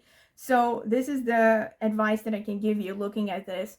I also see that for some of you, getting close to the sea could be very healing, because not just because you have the moon and Cancer, but you have Uttara Bhadrapada and Purvashadha, which are both connected to the sea. So again, this could be like, again, for some of you, of course, you might find yourself living by the sea, or you have access to the sea. For those of you who do not have access, maybe just surrounding yourself with images of the sea, going swimming more, spending more time in a bathtub, you know, dealing with water could be a good idea during this time. Spending more time in water, going swimming, like I said. You also have, let me see. I also see that many of you could be having a lot of agitation, a lot of inner agitation. So yeah, a lot of stress maybe. I wonder if some of you have moon in Jyeshta, or maybe, yeah, you could definitely have moon or any kind of placements in any of these nakshatras, actually. But for those of you especially who have, let's say, heavy Kritika or Jyeshta-like energy, you know, you could definitely benefit from more rest and, you know, try to find a balance between regular physical exercise and mental activity, especially if you have a job that is really sedentary, where you're working on your computer or something. So I feel like definitely your health is going to be brought to the surface within these next months. And I think that you're definitely given a chance to heal a lot, you know, if you really pay attention. And again, I definitely think that for many of you, maybe you are not, you don't want to hear this, but I definitely think for some of you, your ailments, your suffering, a lot of it is psychosomatic without you even realizing it. You would be surprised how much your mind and your subconscious can actually influence your health, you know? And yeah, so that's important. I also see the second house here, which is interesting because second house is the family of origin. So, and to some extent, I mentioned this on my astrology channel, for instance, it's also connected to psychotherapy because it's the house of origin. I see the second house, again, I've seen it in the charts of famous psychologists, because it's very prominently placed, because again, the second house is connected to the family of origin. And psychology, to a large extent, is all about, you know, analyzing the family of origin, right? Because that's the whole theory behind it. It's the foundation of who you are as a person, and all kinds of inherited psychological traumas come from the family and all that. We also have, again, a reiteration of actually the sun and the moon with the 4th and the 10th house, because the 4th house is the mother and the 10th house is the father. So on the one hand, again, we see that there is going to have to be some kind of a balance happening between your masculine and feminine sides. I see, again, for many of you, this could be about healing relationships with your family. Because again, if you have, let's say, traumas connected to your mother and your father archetypes, that also creates an imbalance within you between your feminine and masculine sides, right? So it makes sense that you would have these energies popping up here. So, but with the fourth house, in more layman's terms, let me put it like that, with the fourth house, this shows, again, you might be called to revisiting the relationship with your mother, for instance, or like I said, more specifically for some of you, since we also have the 10th, the fourth house, the second house, we have all of these money, finance, career houses. For some of you, very specifically, this shows you could be getting into real estate somehow. You know, you might be getting some opportunities connected to real estate, and or vehicles, you know, selling vehicles, stuff like that. But more specifically for some of you, you're going to have to deal with the mother, or, you know, the mother side of the family, dealing with family issues, healing family issues. This also shows that, going in line with the healing, the masculine and the feminine, you might be called to find a balance between the career-driven side of you and the more introverted feminine side of you, you know, that is more nurturing and needs more time to rest and, you know, needs to relax and just be herself every now and then without constant pushing and pushing. Because I definitely feel that for some of you, you're going to be more focused. I feel like the tendency here for the people here is to bulldoze your emotions and to just go, you know, to go for long periods of time without acknowledging that you're upset or angry, to kind of basically ignore your emotions. And that definitely can lead to ailments in the long term and can lead to a lot of repressed emotions, which of course end up influencing your objectivity over time, you know. Let me see another thing. More specifically, for some of you, you could be revisiting your daily routines. You might be focusing more on a healthy routine during this time. You might be dealing with your spouse. There could be issues with your spouse, or you could be focusing on a business partnership during this time. Some of you very specifically maybe are going to get married during this time, or you could be meeting someone who's going to turn into a serious long-term relationship.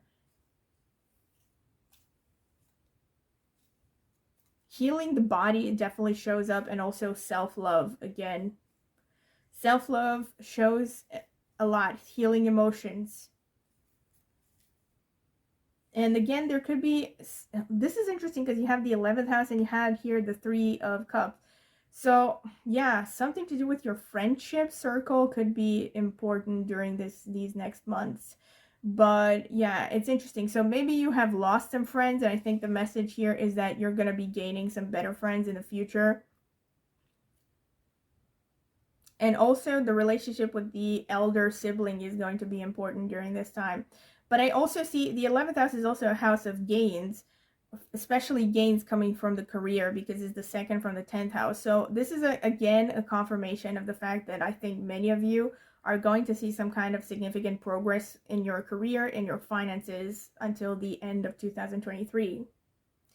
So this is pretty much what I see for you, pile number 2, and I hope that you have enjoyed it. And if you have, don't forget to like, subscribe to my channel, click on the notifications bell to see when I will post a new video. Also, please comment in the comment section with any feedback you have, you would like to share, and also ideas for future videos that you would like me to do for this channel. This topic was also recommended by a viewer, so I do take them into account.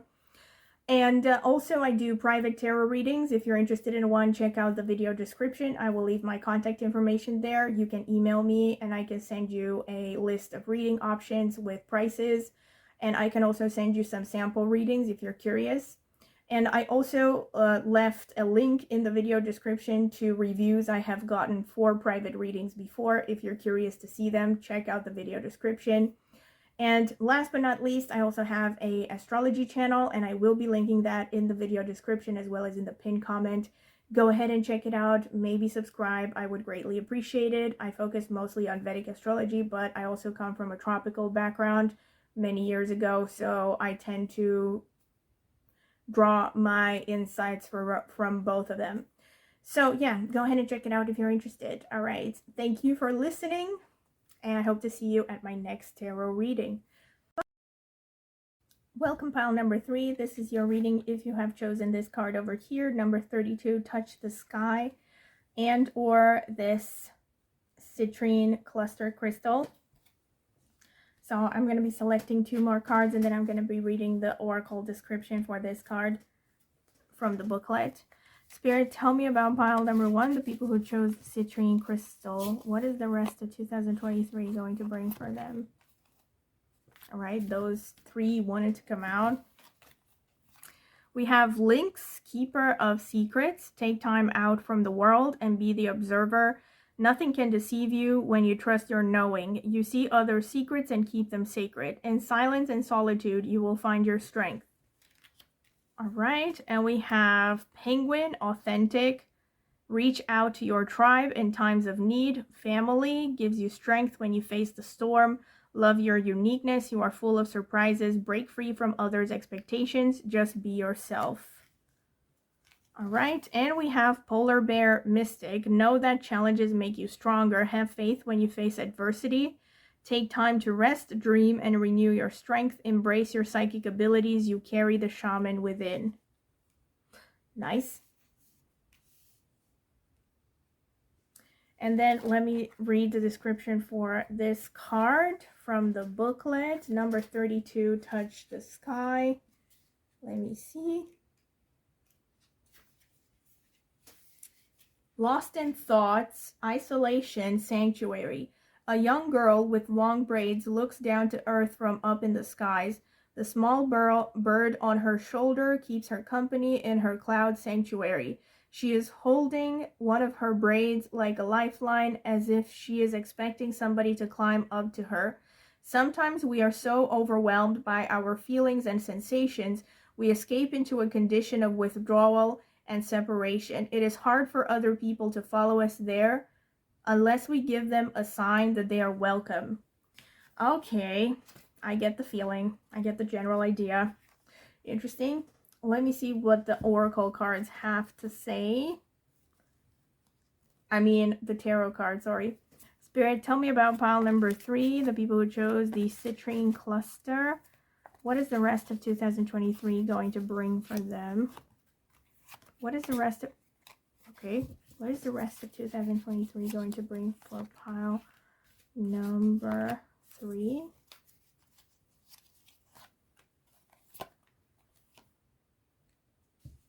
I don't know about this one. I feel like I should... What is the rest of 2023 going to bring for pile number 3?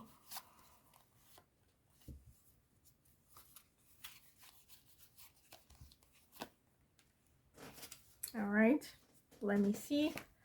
We have the 7 of Wands. We have the 6 of Pentacles. We have the 3 of Pentacles. We have the Temperance card. We have the Princess of Wands, which is the Page of Wands. We have the 3 of Wands. We have the King of Cups. And we have the Magician. Nice. All right, so let's see what else. Spirit, what can you tell me for pile number 3, the people who chose the citrine cluster crystal? What is the rest of 2023 going to bring for them?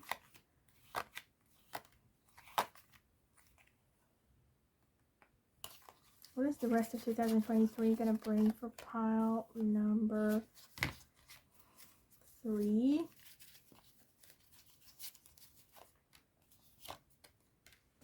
I hope that's enough cards. Yeah. We have the Tower. All right. We have the 3 of Swords. Interesting. We have the 10 of Pentacles. The 9 of Swords. The 2 of Pentacles. The 10 of Wands. The Hanged Man. All right. And the Sun underneath the Magician.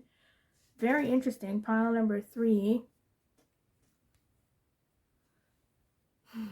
Intense. What can I say? Pile number 3.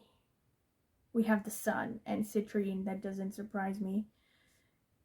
And the Magician. All right. So pile number 3. I can see that you have been going through some stuff. We have, it's interesting here, we have 32, which boils down to a number 5, which makes me think of the 5th house, which is ruled by the Sun. But let me get more into details here, because there's some intense stuff going on. So I see a lot of pentacles and I see a lot of wands. I do see, yeah, there is a little bit of swords and a little bit of cups, but mostly it's wands and pentacles. So this gives me a pretty dry energy here.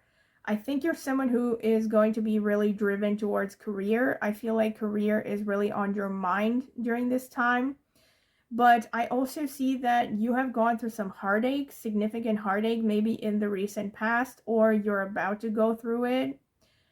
Because we have the 6 of Pentacles, we have the 3 of Swords underneath. This is really interesting. It's interesting because we have the 6 of Pentacles, which makes me think of career, actually, and finances, and then we have the 3 of Swords.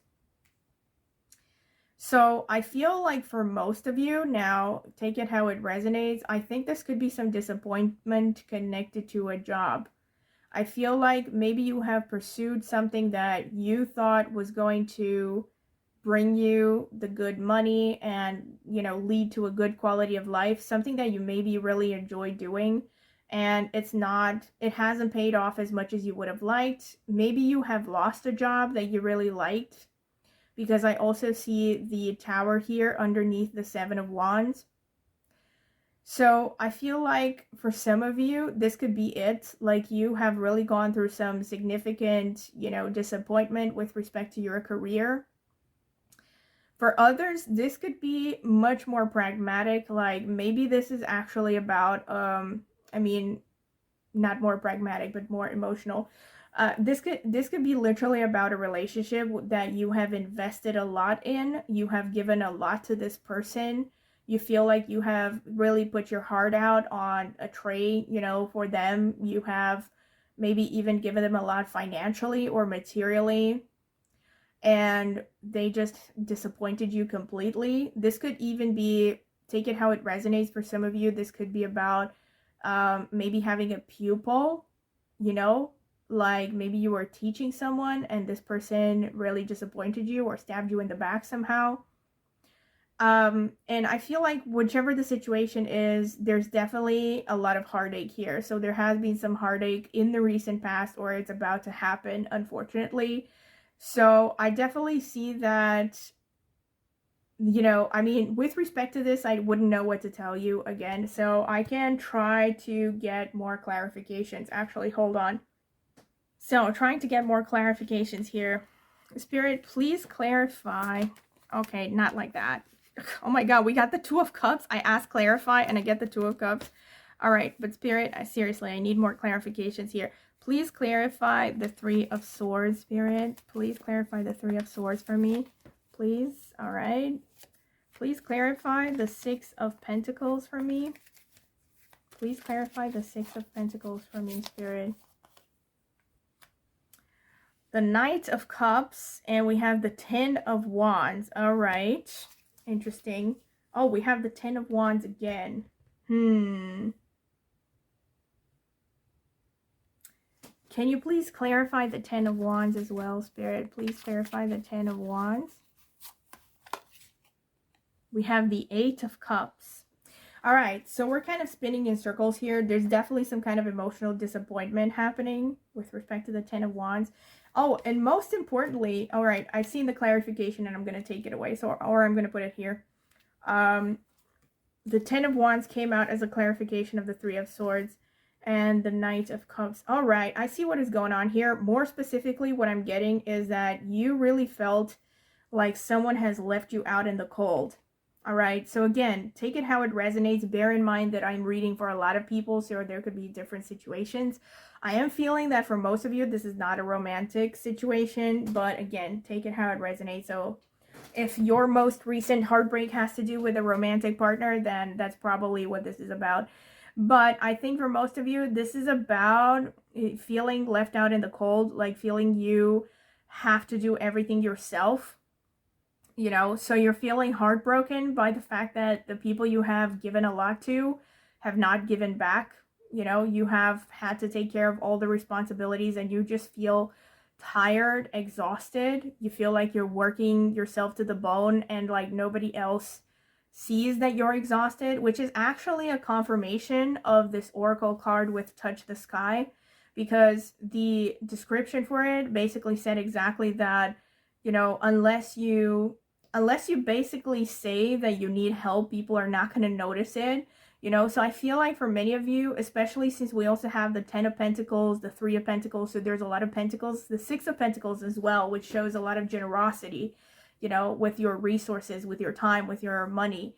This shows that maybe people have taken you for granted. Like you're the kind of person that just gives, but you never ask for anything in return, and as a consequence people are just used to you just being the tough, reliable person that they can always rely on, you know, in case of turmoil. But then when you need something, it's like there's nobody around in sight that is willing to help you.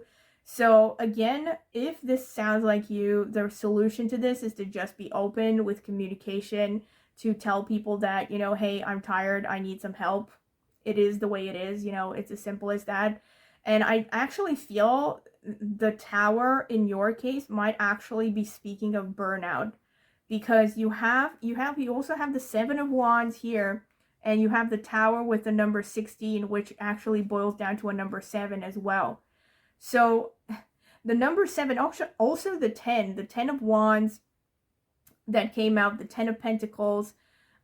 This gives me Capricorn energy, Saturn energy, someone who's very hardworking and very stoic. And the 7 here, the 7 of Wands and the Tower underneath is kind of a continuation of that theme. You know, someone who is kind of used to fighting the entire world on, you know, on their own, being alone, you know, on a mountain, taking on an army alone, basically, and then collapsing because of this, you know. So I feel like there's a message here that you're about to burn out. So there's definitely a message that you should learn to delegate, that especially with the 3 of Pentacles, that's kind of a confirmation of what I'm saying. The 3 of Pentacles is about focusing on communication, and it's also about tasks, and it's also, well, it's also about career, but it's about tasks in general. So if there are people around that you can delegate to, then don't hesitate to do that. You don't have to do everything on your own and feel, you know, completely swamped and overwhelmed by everything you have to do. I also see that you are suffering from anxiety, and I think a lot of this also goes hand in hand with everything I've said so far, that you're probably the kind of person that has portrayed yourself as a very stoic individual, and you know, you always gave off this energy of it's okay, I'm good, you know, I'm okay. You know, it makes me think of that joke, that meme that said, when a woman says, never in the history of humanity has a woman saying I'm fine actually meant that she's fine. You know, that actually makes me think of this spread. So you could be the kind of person that always says I'm fine, I don't need anything, but actually you feel like you're always crippled by the amount of tasks that you have to do. And this is reinforced as well by the 2 of Pentacles. This gives an energy of someone who's extremely busy all the time.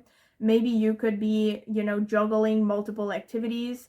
So here's another message, because I realize that for some of you, maybe delegating may not be an option, right? A lot of people truly do not have much of a support network. So with the 2 of Pentacles, the message is that you need to learn to manage your own time better. Like, you know, make a list sincerely. Let's say track your time. How much time do you spend every day on every activity?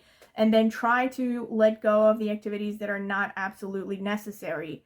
You know, maybe if you're working 2 jobs, think about a way that it's possible for maybe you know, survive on just one job and just cut as much as possible from unnecessary spending, for instance. Just an idea, if it's possible, right? So basically, somehow the 2 of Pentacles is giving you the message that it's really important for you to manage your time, to manage your resources very, very, yeah, how should I put it, down to the very minute details, you know.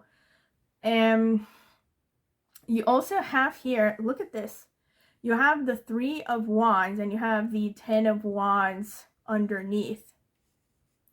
So the 3 of Wands and the 10, see, this is even more kind of sad for me because I see this as a confirmation, even further confirmation of everything that I said.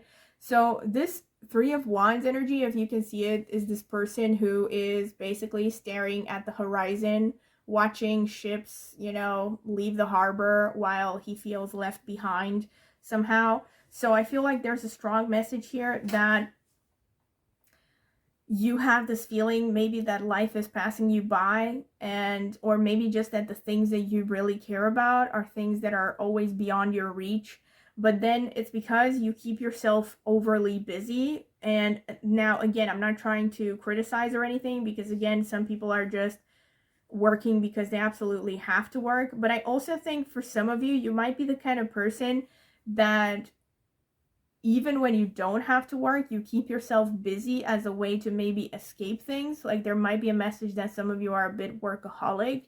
And again, it could also be, like I said, because you have allowed people to depend on you for a very long period of time, because you've always presented yourself as someone who is very stoic and very capable.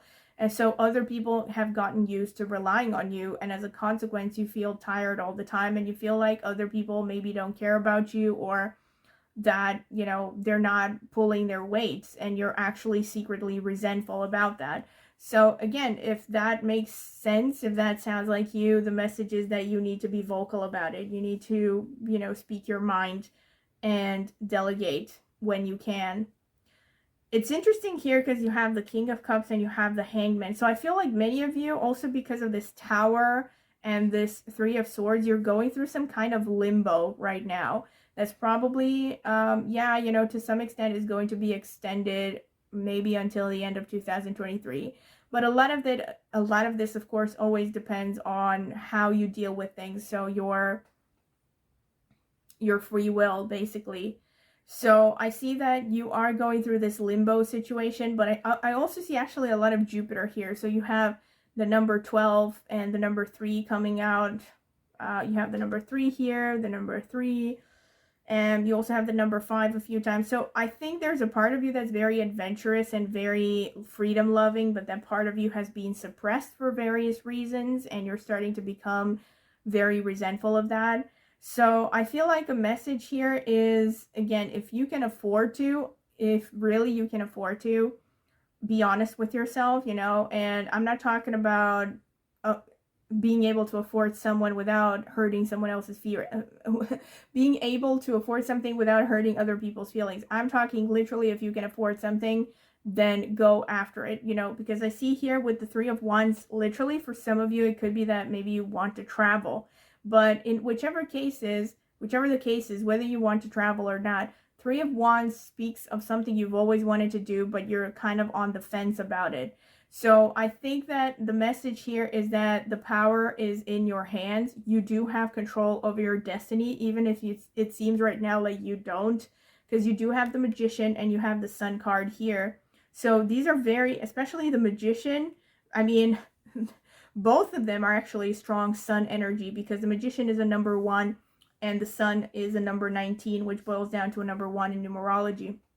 So both of these are very strong, very powerful energies and messages that say you are a manifester. So you can control your destiny. You can turn your life around into whatever it is that you want it to be. And, you know, what I see from these cards is that you are spending a lot of time in limbo and, you know, maybe again, hovering in past emotional hurts and, you know, indecisiveness, not really being sure. It could be just an aftermath of some kind of serious betrayal or disappointment. Like maybe you're still kind of trying to, you know, make sense of what happened in recent past, put the pieces together, and that's understandable. But I do think that the message here is, remember that you do have the power to control your circumstances, and as soon as you can, you should go after what you want, basically. This is really interesting because you have Penguin, authentic. So there's this message of you need to be authentic, and Keeper of Secrets and Mystic. So we have Magician and Mystic. So I think for some of you, you are really strong manifestors. I know this is a really kind of maybe controversial topic, but I have reasons to believe, based on some mystical branches of religions that I have dealt with, that some people have stronger abilities to manifest than others. So based on this spread here, this is a message from Spirit that for you, you're one of those people who can actually make things happen. Like, you have a strong power to just turn reality around into what it is you want. Not without effort, of course, but for you, you have that, you know, let's say maybe you have less past life karma than the average person, you know. So whereas some people will deal with things because they're meant to deal with things, you might have more leeway with respect to what you get to experience in this life if you choose to focus on the right things. And last but not least, you do have the Temperance here. You have the Temperance and you have the Nine of Swords, which is really interesting to me, because the Temperance speaks of, well, on the other hand, it is a message of balance. So you would think of it as quite the opposite of the Nine of Swords, because the Nine of Swords is about anxiety and to some extent emotionally feeling quite, you know, distressed and almost like you're falling apart. So this could even be like some of you have lost sleep over something. And Temperance is about balance, you know. So balance, this is interesting. So I feel like the cards here are saying that your health, your healing depends on you finding a middle ground between something. So, and I feel like, again, considering the rest of the cards, the middle ground that it speaks of is finding the balance between doing what you want on a very selfish level and then doing, you know, what is necessary plus what other people expect from you, you know. So again, if you have people around you that are only there to mooch off of you, then you need to reconsider those relationships and think about whether you want those people around you or not, right? So this is one thing that it makes me think of. On the other hand, Temperance can also speak of, you know, career options, for instance. So if you're thinking about a career change and you have, let's say, some original idea, like you want to blend two different sciences together or knowledge from one field and introduce it into another field, this is the kind of energy that Temperance would show. So this would be a hint from Spirit that you are going for the right direction, if that sounds like something you have been considering. All right, so this is pretty much what I get from the cards. Let me get some astrological notes to see more details. Spirit, what can you tell me from file number 3? What is the rest of 2023 going to bring for them? What is the rest of 2023 going to bring for... All right. Spirit, what can you tell me for pile number 3? What is the rest of 2023 going to bring for them? Spirit, what is the rest of 2023 going to bring for pile number 3? All right.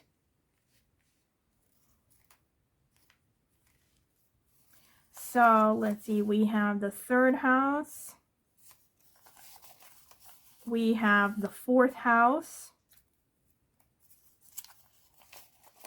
The 5th house, which is kind of a confirmation. Well, there are multiple confirmations, because the 3rd house, yeah, you had the number 3 a lot. So the 3rd house is also an encouragement for you to, you know, strengthen your willpower and go in the direction of your will. The 1st house is also a house of being assertiveness. 7th house, interesting. Wow. So I did say about balancing your needs and the other people's needs. Blah. This could specifically speak of a romantic relationship or a partnership now that I look at it. So that could explain the heartbreak here. Yeah, I'm curious to hear the comments on this reading. The 1st house again. So the 1st house is particularly strong. The 10th house again. This is a confirmation of the 10 of Pentacles, which showed up. We have Taurus, not surprising because you have a lot of Pentacles energy. And Virgo, earth signs, all right? So that's kind of interesting because you have the 10 of Wands coming out twice. So, and both of these signs are earth signs, and they speak of hard labor to some extent. So here we have Kritika again. I mean, again, because it came out for pile number 2 as well. So if you feel drawn to pile number 2, maybe check it out, but only if you feel drawn to it.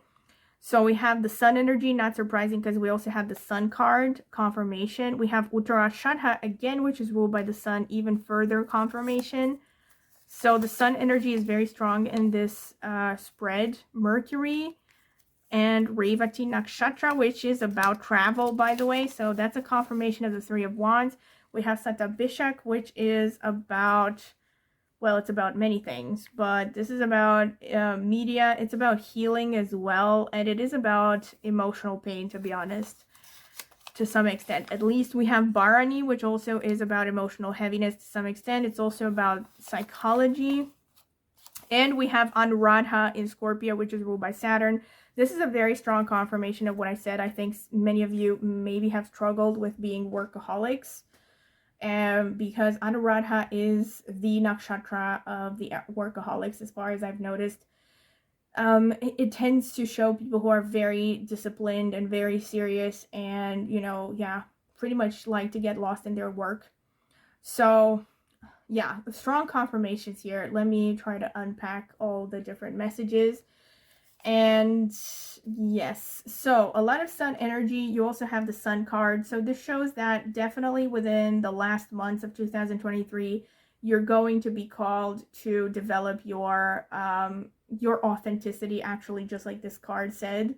So you are getting in touch with your true self during this time, you know, with your own selfish desires, maybe why you came here on earth to begin with. Again, I don't want to upset anyone's religious beliefs here, but you know, I tend to believe in reincarnation. So yeah, I tend to believe that everyone comes here for a reason, and sometimes we lose sight of that reason because, you know, because society, because family, because you name it. So you're starting to get in touch with that higher purpose, you know, with what you came here to do. And I feel like you might be going through some kind of internal crisis, because of this.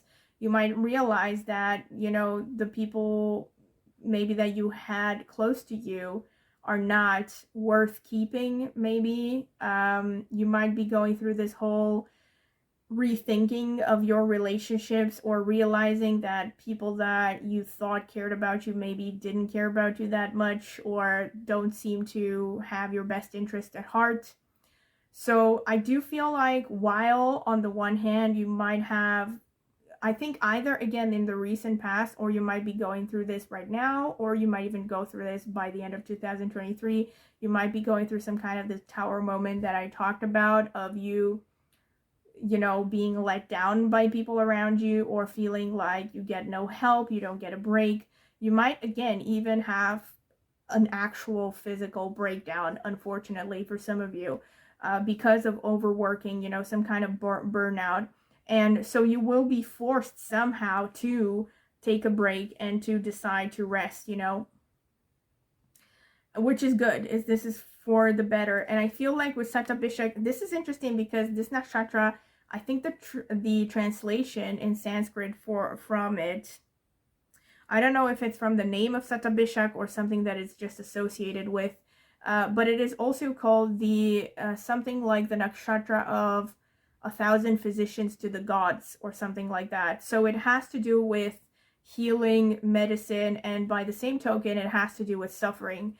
Again, for those of you who are interested, I actually had a video up, I still have it up on my astrology channel, where I talk about Satabhishak Nakshatra and how it's connected to learning through suffering. For those of you who come from tropical astrology, it's a little bit similar to Chiron from that perspective, because Chiron is also kind of seen as the wounded healer. So, and in any case, so especially for those of you maybe who have placements in your natal chart in Satabhishak Nakshatra, this could show that you have some kind of significant pain, have had some significant pain, some suffering in your life, and you might be going through some kind of a breakthrough in healing through these next months, you know. Whether this is an emotional pain, whether this is, you know, a physical ailment, there could be some kind of a breakthrough happening. But Satabishak also speaks of healing in general. This could be about, again, also psychotherapy to some extent, but any kind of medical profession, medical stuff could be connected to Satabishak. So for some of you, this could be you're actually working in a medical field. I guess from that perspective, it just shows that, you know, you are going to keep doing what you have been doing, which is healing people. But if you are not working in a medical profession, this could just say that you will be dealing more with people from the medical profession, maybe healing. And you also have Virgo here, so that goes hand in hand actually with Satabishak, because Virgo also is about medical profession. It's also about physical health, healing. This could show that you might be paying more attention to your diet within these next months, you know, taking care of your food intake. And actually, this is a kind of a suggestion, if anything, from Spirit, that you might want to watch your food intake, especially since we also have Kritika and Taurus here, because these two can show overindulgence. So especially if you know that you have ailments that could be made worse by irresponsible eating habits, this is a call from Spirit for you to become more responsible and more disciplined with this area of your life. Since we have Revati here, I also said this, I see this as a confirmation of the Three of Wands. So it could be that some of you will be called to travel. You might have an opportunity to travel within these next 3 months. And I think the message is that you should go for it if you have the opportunity. Because yes, Revati says that, you know. And we have Bharani here, which it also speaks of a kind of emotional heaviness. So again, this would explain the Tower, the Three of Swords, the Nine of Swords as well. Because Bharani is very much, it's actually connected to death. I'm not going to sugarcoat it. The Bharani Nakshatra is connected to many things. Actually, it's connected also to childbirth. And it's, you know, it's connected to moralistic things, morality. So some of you, maybe if this sounds familiar, this is very specific. Some of you might be going through a trial. You might be seeing the ending of a judgment. Or again, this could just show that you are going to go through some kind of heavy karma during this time, or people that you know are going through some heavy karma.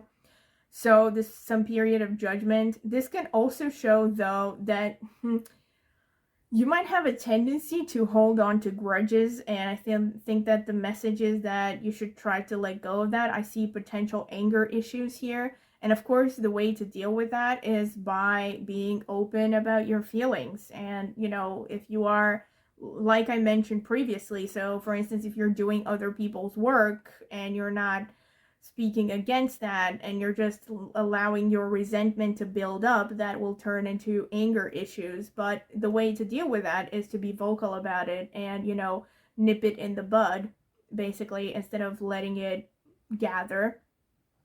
You also have, interestingly, you have Kritika and Uttarashadha, both ruled by the sun. Both of them are Brahmin castes, which are priestly energies, priestly castes. So I think for many of you, this shows that, actually going hand in hand with what I said here, you have the amazing potential. Also the Magician card there, and you have the Penguin with Authentic, and we have links with Keeper of Secrets. Oh, Keeper of Secrets is interesting because we have Bharani here, so that the links, the Keeper of Secrets message is more closer connected to Bharani, but hold that thought.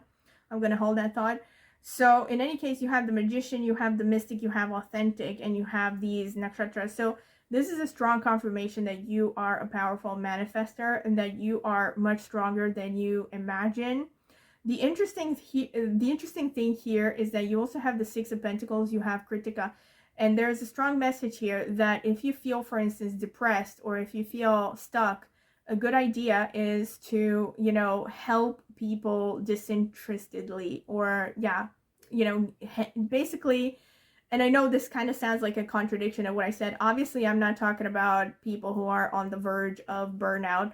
And I'm not talking about giving your help to people that are ungrateful and taking you for granted.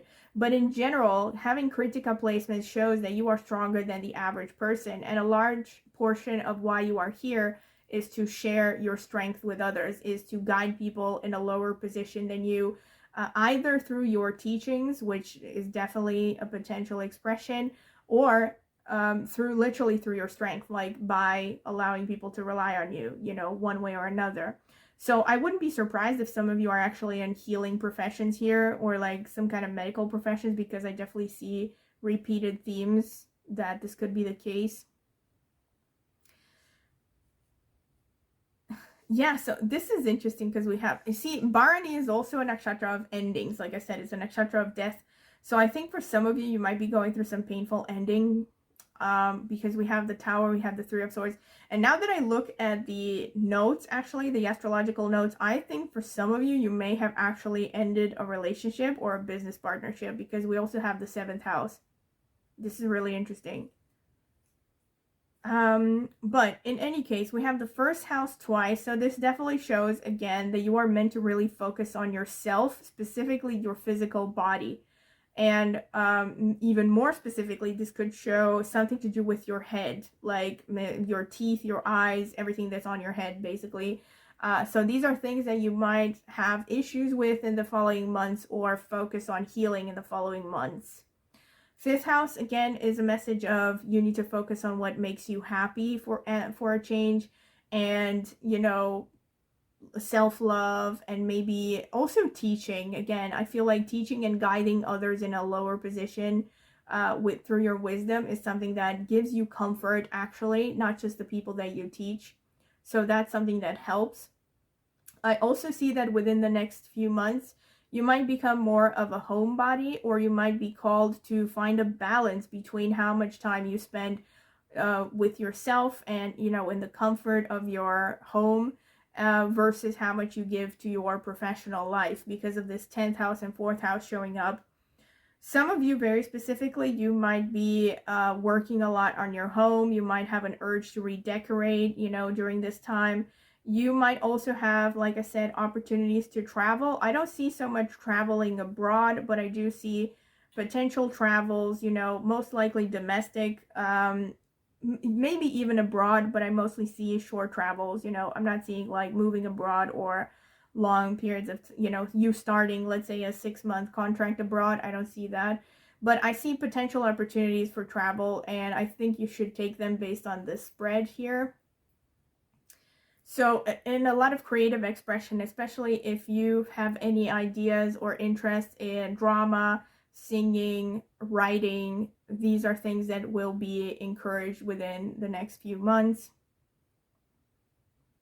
Relationships with your children, your mother and younger siblings, also your spouse and your father, are going to be particularly important within these next months. If you have particularly difficult relationships with any of these people, then this is a sign that you have to work on these relationships, and you might be going through some significant breakthrough with respect to these relationships. All right, so this is pretty much what I see for you, pile number 3, and I hope you have enjoyed this reading. And if you have, don't forget to like, subscribe to my channel, click on the notifications bell to see when I will post a new video, and also comment in the comment section with anything you would like to share, feedback, or ideas for future videos. This topic has also been recommended by a viewer, so I do take them into account. And also, if you're interested in a private tarot reading, I will leave my contact information in the video description. You can email me for a list of reading options as well as prices. And I can also send you sample readings if you're interested. And I will also leave a link in the video description to reviews I have gotten for private readings up until this point. So if you're interested, go ahead and check it out.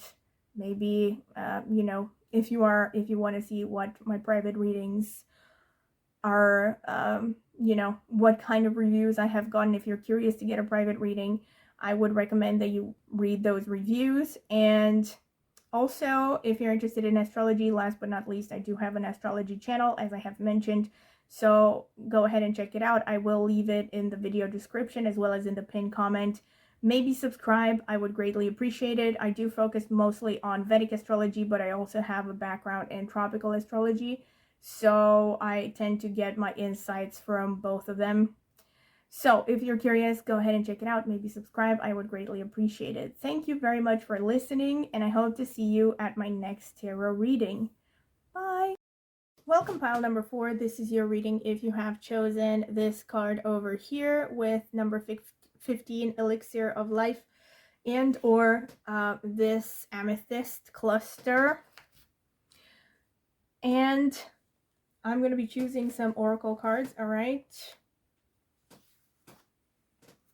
Spirit, tell me about pile number 4, the people who chose the amethyst cluster. What is 2023 going to bring for them by the end of 2023? What do they need to hear about 2023 right now?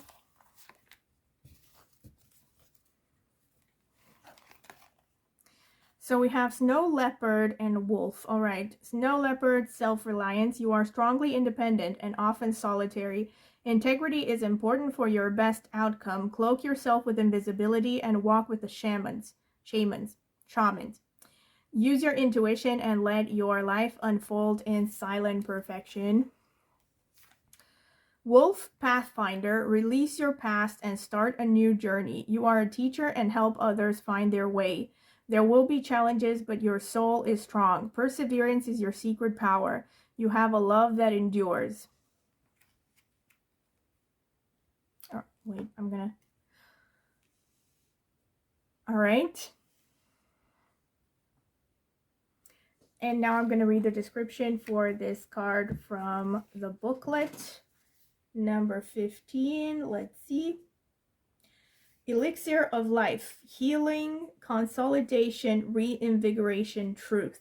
A woman is leading towards a deep red rose. She faces the flower with her eyes closed, concentrating on the lush bloom.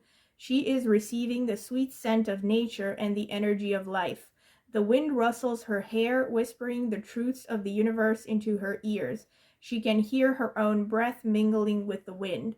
Sitting quietly in nature by a stream or in a garden can help still our wandering mind and heal a troubled heart. That's interesting. I already see a confirmation here actually between the message of this card and this card over here, which made me think of maybe you having Ardra, maybe Mula or Mrigashira placements. I'm talking about nakshatras or lunar mansions as they are called, but I'll see what else comes up in the reading. Spirit, tell me about pile number 4, the people who chose the amethyst cluster crystal. What is the rest of 2023 going to bring for them? What do they need to hear? So roughly the next 2 to 3 months.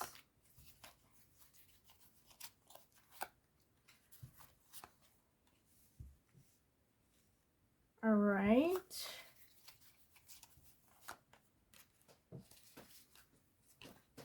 So let's see, we have the Knight of Swords. We have the Princess of Wands, which is the Page of Wands. We have the King of Cups. We have the Hanged Man. We have the Seven of Wands. We have the Wheel of Fortune. We have the High Priestess. We have the Knight of Cups.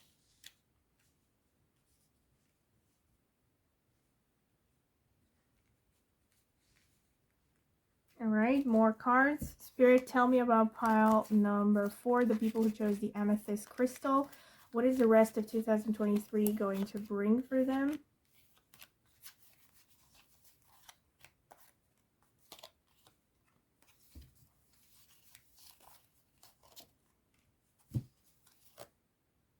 All right, these two just want to come out, so I'm going to take both of them. So we have the King of Wands. We have the Nine of Pentacles. All right. We have the Three of Wands. We have the Judgment. We have the Page of Swords. We have the Seven of Cups. We have the Nine of Wands. And here we have the Ace of Pentacles and the Three of Pentacles. All right. Interesting. So, pile number 3.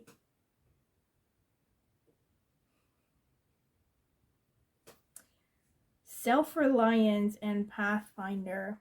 All right. So, this is really specific, but I think many of you either will have the opportunity to start your own business, or if you have maybe already, I mean, of course, you might be starting a side hustle within these next few months, I mean. Or if you have already started working on a side hustle, there's a message that you're going to see a great improvement in these endeavors within the next 2 to 3 months. So it's early October when I record this. So yeah, I think it's the 5th of October, but I don't even know the exact date. I'm not gonna dwell on that. But yeah, so about roughly there's gonna be another 3 months until the end of 2023. So you are definitely going to have an increase of your finances, because I see this with the 9 of Pentacles, and I see this with the Ace of Pentacles as well, and the 3 of Pentacles. So depending on the situation, I mean, depending on where you are with respect to your career, of course, bear in mind that I'm reading for many people, and you always have to adapt to what your particular situation is. So what I see here, definitely there will be an increase in your income, right? In your financial gain, and some success and a greater degree of independence with respect to your career. So this could either, again, show that you're working for yourself, that you're going to be self-employed, or this could just show that you are going to be employed, but you're going to be making a considerable amount of money that you can stash aside, and maybe you're, increasing your wealth through investments. For those of you who have made investments, this could be that you're going to get more gain here. You're going to get more return on your investments during this time. So overall, financially, it's going to be a good period until the end of the year. You're going to see an increase in your finances. I also see, aside from that, though, you are being asked to watch your anger, to watch your temper. And I think this is going hand in hand with the original messages of the elixir of life here, and also with the wolf and Pathfinder, and the self-reliance here, the snow leopard. See, both of these are prey animals, so there's kind of an aura of savagery connected to them. So, but ironically, they're also both animals that tend to camouflage their aggression very well when they are chasing their prey. So it makes me think of someone who really buries a lot of emotions within. So by burying a lot of emotions within, you tend to have nasty outbursts every now and then. So this is what I think the Knight of Swords and the King of Wands refers to. I think many of you are actually very passionate, impetuous people. You have strong emotions. You also have both the King of Wands and the King of Cups, which shows great volatility here. The full spectrum of emotions. Fire, which is more like anger to me, and, well, more prone to anger. On the positive side, fire is joy and energy and passion, right? But on the negative, it can show anger issues. And water, on the other hand, in the positive, is intuition, empathy, understanding, emotional intelligence, connecting to others fairly easily. But on the negative, it shows depression, sadness, right? So you have a richness of emotions on the full spectrum. You're someone who feels things very deeply.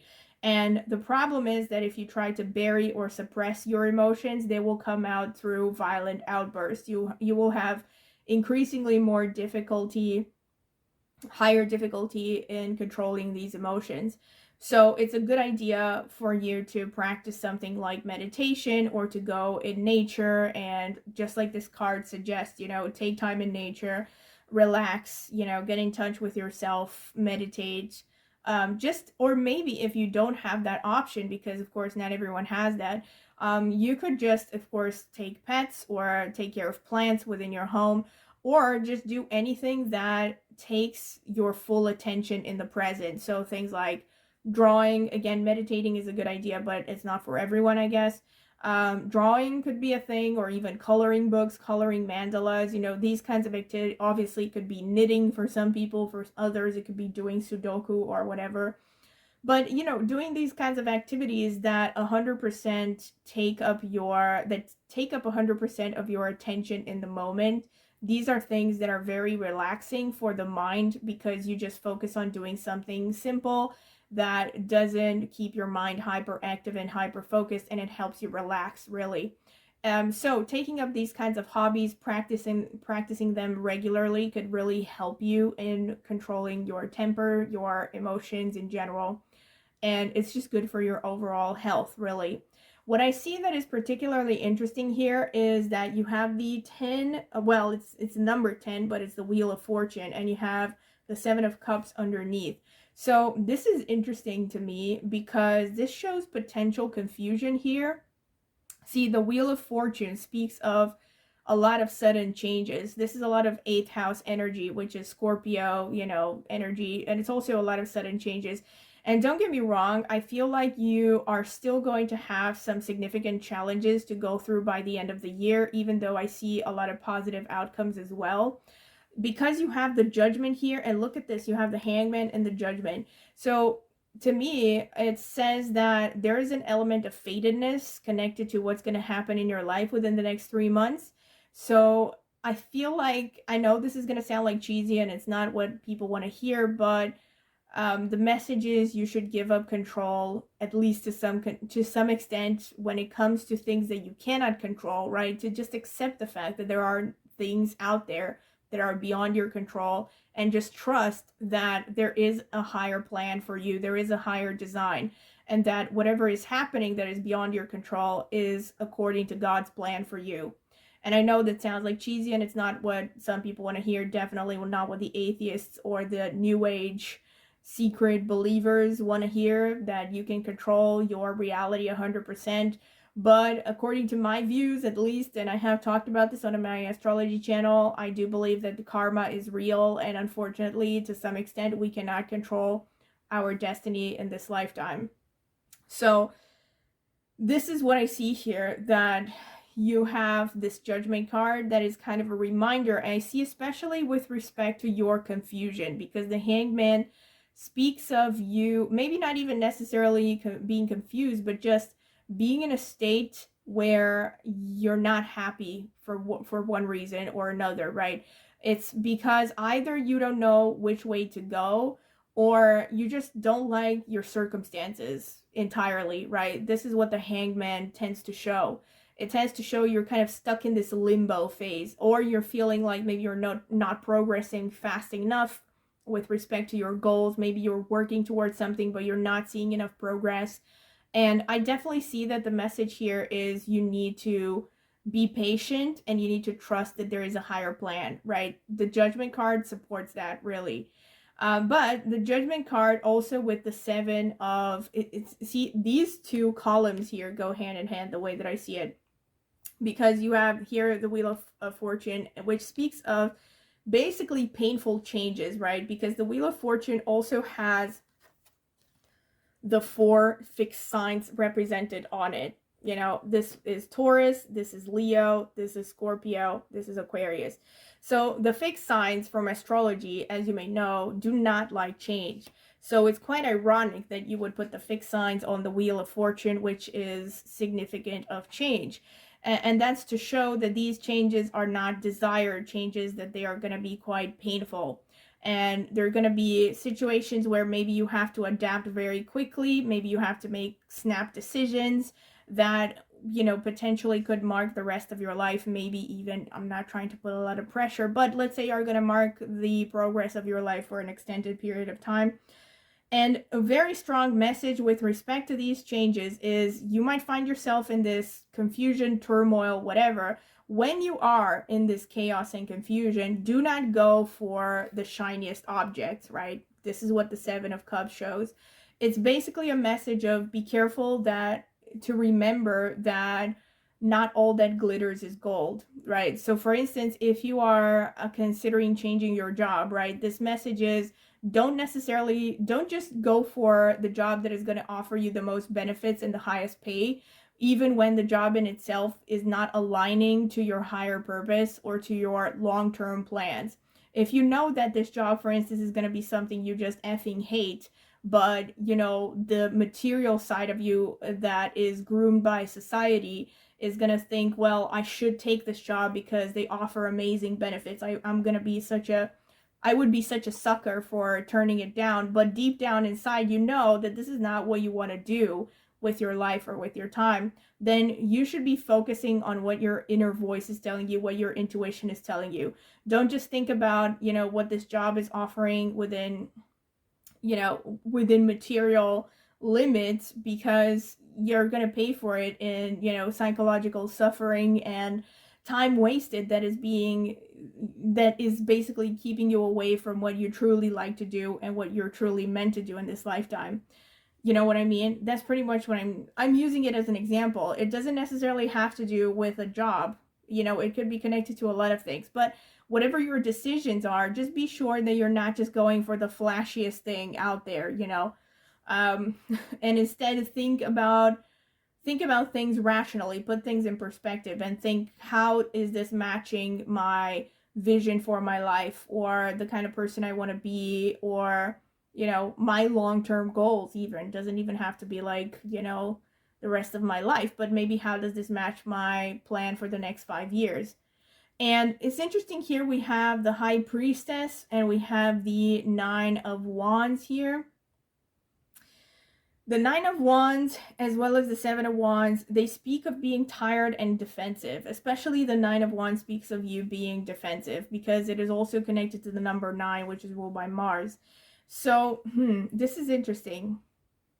So you're probably feeling quite, I think, closed off. I see this. So I think you're going to be quite closed off. And the message here is that, see, I'm not trying to tell you not to be closed off, but you also have to bear in mind that if you never show vulnerability, that the people who are for you and can actually be genuine friends and maybe potential romantic partners, they also cannot get close to you, right? So I feel like there's a message of, sure, it's a good thing that you can protect yourself, that you have built this high wall around you to keep yourself safe, but also remember that it won't kill you to lower your defenses every now and then and to show vulnerability, especially after you have tested the person a little bit. And in fact, what I'm getting here with the High Priestess and the Nine of Wands is that you actually have very good intuition, and that you should be trusting your intuition, that it is guiding you in the right direction. So I think the message here, especially, is telling you that you can trust your intuition. Like, if your intuition tells you, hey, this person is a good person, then maybe it is worth lowering your defenses a little bit to see if this person is genuinely a good person, right?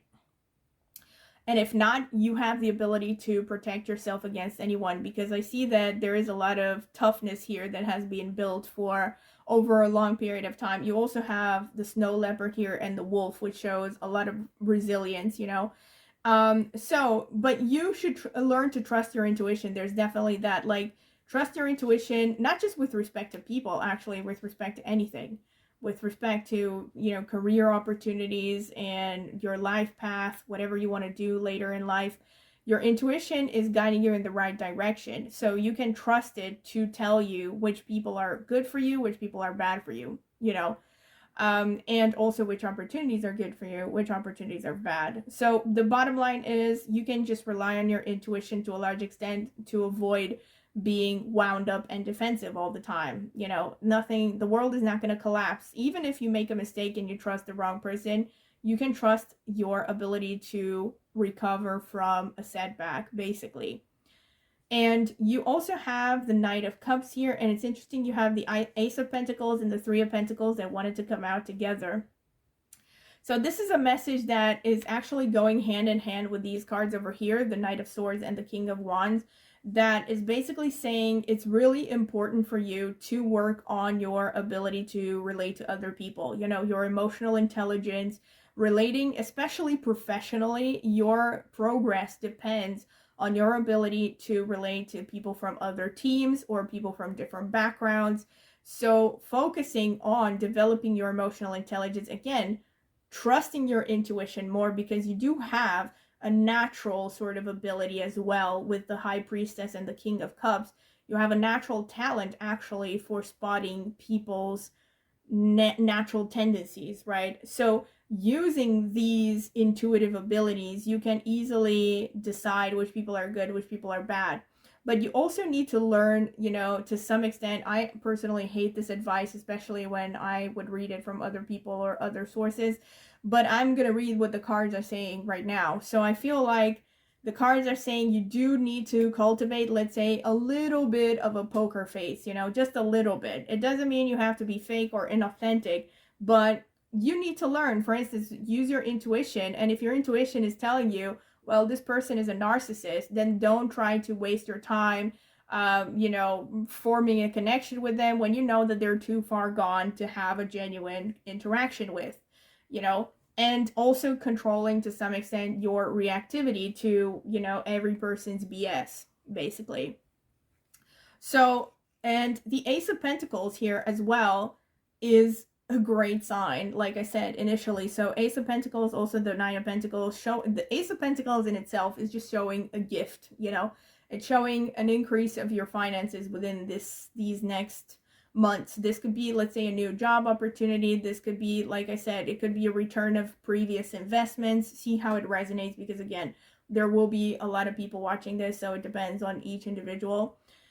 For those of you, who haven't invested anything, let's say, this could just simply be, maybe it could even be a windfall. Like maybe you're going to suddenly get, I don't know if it's still happening in today's world, but I mean, some companies, for instance, could be just giving you a bonus for your performance, for instance, or you could be getting, I don't know, a Christmas bonus now that the year is ending. I know many companies practice that in countries where Christmas is being celebrated. In other countries, maybe they have different holiday bonuses. I don't know.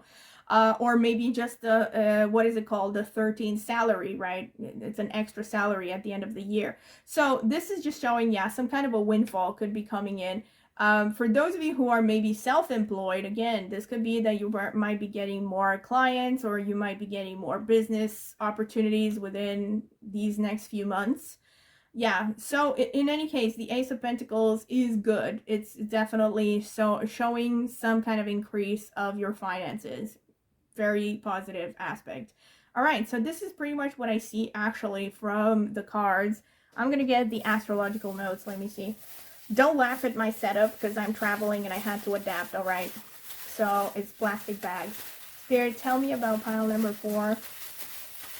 What is the rest of 2023 going to bring for them? Spirit, what is the last months of 2023 going to bring for pile number 4?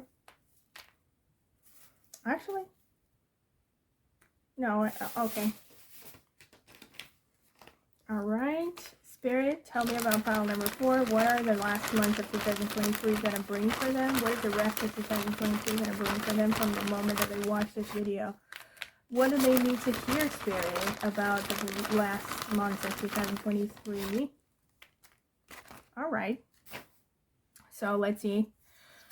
We have the 7th house. Interesting. Like the 7th house came out for 2 other piles, actually. We're very strange, but I'm going to get into it. 8th house. I'm not surprised because the 8th house is a confirmation of the Wheel of Fortune. 10th house, this is a confirmation of all the pentacles that came out. So career is, wow, 7th house again. You are the winner. Pile number 4. You get the 7th house twice. You're the only pile from this reading that gets the 7th house twice. You also have the 4th house coming in. So we also have the 3rd house, the house of willpower, communication, independence. 9th house, interesting, which is publishing, higher learning, faith. It's also about guru, mentorship, a bunch of other things. 1st house, all right, focus on yourself, assertiveness, that makes sense, independence. Let's see, we have Uttarashadha, which is ruled by the sun and falls in Sagittarius and Capricorn.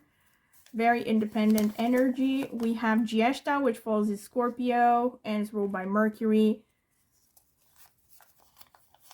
All right, we have Punarvasu, which falls in Gemini and Cancer and is ruled by Jupiter. Oh, wait, there's one more. We have Revati, which falls in Pisces and is ruled by Mercury again. right? So we have 2 nakshatras ruled by Mercury. Mercury is important somehow. We have Venus. That makes sense. That makes sense, pile number 4, because you do have the 9 of Pentacles. So I have the Ace of Pentacles and Taurus. Wow, someone loves you during this time. You're going to be lavishing in some kind of material wealth during these last months, or some unexpected windfall is going to show up. Leo, all right.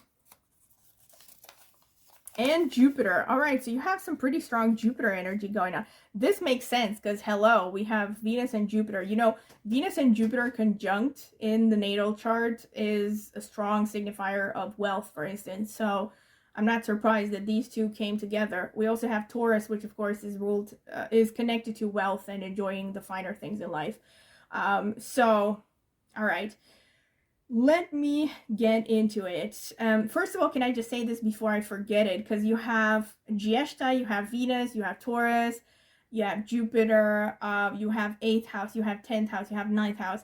So I just want to say Giesta, more than any other of the 27 nakshatras, because there's 27 of them, is the one that is most connected to being self-made. So if you are the kind of person, like I said, who has started your own business, your own side hustle, you're self-employed, this is, sorry, I think I just burped. Anyway, this is a strong indicator that you're going to see a significant increase in your finances, in your business within these next few months.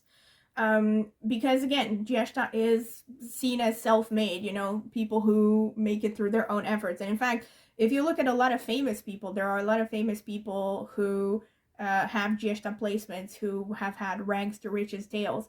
And in fact, this nakshatra, even when it shows up in the horoscopes of people who are born wealthy, they already, so even if they're born into a wealthy family, they basically take the family wealth to new heights, you know, or the family name to new heights, like Donald Trump, for instance.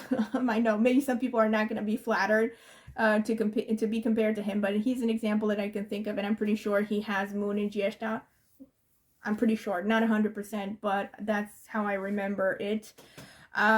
So yeah, but there are a lot of people. You don't have to just think of Donald Trump, because there are a lot of, another famous person is, I think, Emma Watson, who basically, I mean, she came from, you know, I don't know exactly what her background is, but she didn't come from wealth, for instance, and she became very famous and very wealthy, you know, through her own, I mean, to a large extent, probably also due to luck, but also through her own efforts when you think about it. So yeah, Giesta is very connected to self-made people. So if that sounds like you, and here's the thing, even if you haven't started on anything, this is a strong message from Spirit that if you have a desire to start your own thing, or you have an idea you want to pursue, you know, with respect to making money, starting your own business, partnership-based business especially could be a thing for some of you, because you have the 7th house twice. I've been talking for so long that I'm starting to sound Scottish.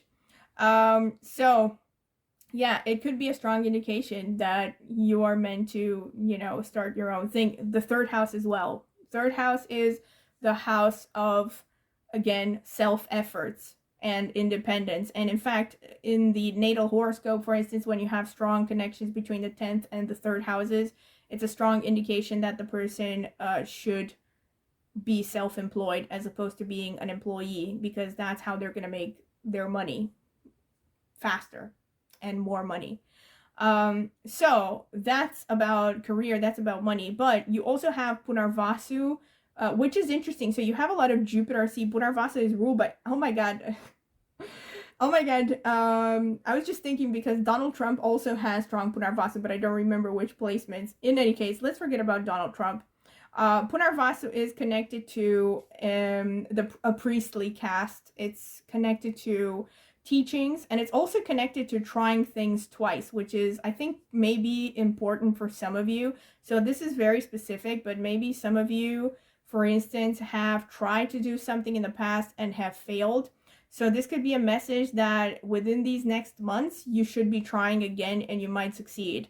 So this could refer to anything. Take it how it resonates. Of course, it should be something that is important to you, like maybe starting a business, maybe you have tried to pass the admission exam for a particular university, or you know, something like that. So if you have tried something like that and maybe you were discouraged because you failed, this could be your message that if you try again within these next 3 months, you're going to succeed. And Rider-Waite is connected to travel. Also, wait, before I move on, because we have, I mean, Rider-Waite falls in Pisces, which Pisces is also ruled by Jupiter. So even though the nakshatra itself is ruled by Mercury, we also have some Jupiter going on here. And you also have here Uttarashadha, which falls in Sagittarius and Capricorn. So we have more Jupiter from the Sagittarius part of it. So there's a lot of Jupiter, right? There's a lot of Jupiter, and especially with Punarvasa, which is a priestly nakshatra. This makes me think, also Uttarashadha is a priestly cast nakshatra. This makes me think that for some of you, religion is going to be very important within the next 3 months, or your faith. You might be undergoing some kind of a change with respect to your faith, because we also have the 8th house here. Or somehow, well, we also have the 9th house here. So some of you could be going through some kind of a change, or some of you could be, you know, just going further, deeper into, you know, religious studies, philosophy. You could be really drawn to researching, you know, these heavier topics based on faith. Of course, it could even be esoteric things, you know, metaphysical things. It could be astrology, it could be tarot, or anything that basically falls under, let's say, New Age philosophy.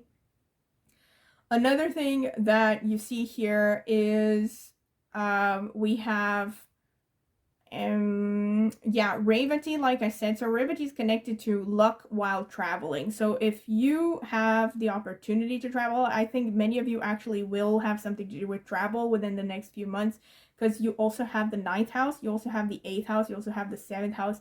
The only one that's missing here, you also have the 3rd house. So you have like all the travel houses except the 5th house maybe, which is also partially connected to travel, but it's not the strongest travel house. But you do have literally the main travel houses here: the 3rd, the 9th house, and the 7th house to some extent, and the 8th house, because the 8th house shows lands where there's a foreign language being spoken. So some of you could definitely have an opportunity to travel, and I think if that is the case, Spirit is telling you definitely take that opportunity, because there could be something particularly important happening during this trip.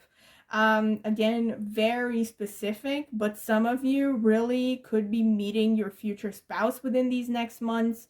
And again, it could be connected to any of the activities that I have described so far and that I will describe, connected to this reading, because you do have the 7th house coming out twice, and the 7th house is the house of the spouse. The 7th house, however, can also be the house of opposition. So again, taking into account the fact that for some of you, I've spoken of, well, not just for some of you, for all of you actually, I have spoken about you getting more recognition, maybe getting more finances. This could, of course, increase the chances of you getting more haters, more opposition. So, you know, take it as it comes and don't take it to heart, basically. That's the message here. And another thing that I will say is the 7th house has to do with an audience. So some of you might be dealing more with an audience, you know, working in one-on-one situations. Again, see how it resonates for some of you. For instance, if you're psychotherapists, if you're counselors of any kind, then you probably can relate to this. You will probably be getting more clients, let's say, or you will be working with people in one-on-one situations a lot, or addressing an audience somehow. So see how it resonates. Again, maybe some of you have social media following. You're going to be getting more of that, more of an opportunity to address an audience. Another thing for some of you, if you have been thinking about publishing, this is a great time to do that, to write something, to publish, because you have all the signifiers connected to publishing here. You have Jupiter, you have the 3rd house, you have the 9th house. You also have Punarvasa to some extent. I mean, Jupiter in itself, like I said, which is very strongly present in this reading. I've said it even before. I don't know if I said it, actually. I think I wanted to say it, definitely. I don't know if I did. but I already saw number 3 coming out multiple times in the spread, and number 3 is ruled by Jupiter. So it was already obvious that there is strong Jupiter happening here. So again, you have all of the signifiers that would show success with publishing. So if you have any ideas of, writing something, publishing something, this is definitely a green light from Spirit to go forth with your plans. Venus and Taurus and Leo and Jupiter, this shows actually a good time, really. So you're probably among the most fortunate, but don't tell the others, from the readings that I've done so far, in the sense that I see that your faith is going to increase, your happiness is going to increase during this following time, that you're going to have more chances of enjoying yourself, of just having fun, just relaxing, doing things that you love. Venus is about love in itself, actually, so this is another confirmation. Actually, now that I look at it, this is a very strong confirmation. I think some of you really, within the next 3 months, you're going to meet a significant other. Because Venus is the wife archetype in a man's horoscope, and Jupiter is the husband archetype in a woman's horoscope. So we have both of them here in the astrological notes, in addition to the 7th house coming out twice. So I definitely think that, some of you might be meeting someone significant within this next period. And again, considering all of these signifiers, of course, bear in mind that, this is being read for a lot of people, so there will be differences from one person to another. But just having in view what I said here, you could be meeting this person in a restaurant, in your neighborhood, online, while communicating to an audience, while attending a course, while attending higher education, while traveling abroad, while dealing with working on your physical body, so like fitness stuff, through your career, through their family of origin, through your younger sibling, through your mother, through your father, through your guru, and or something through foreign languages. So either studying foreign languages or, again, traveling abroad. So this could be some ways that you might, but again, in order to see more specific things, you would need, I think, a personal reading to see how you're actually going to meet your spouse. But I do see this very strongly coming, for a general reading. It's a lot of signifiers that show marriage partner here. So I think for some of you, this could really be it when you're going to meet this person. Yeah, so this is pretty much the main thing that I can say, really,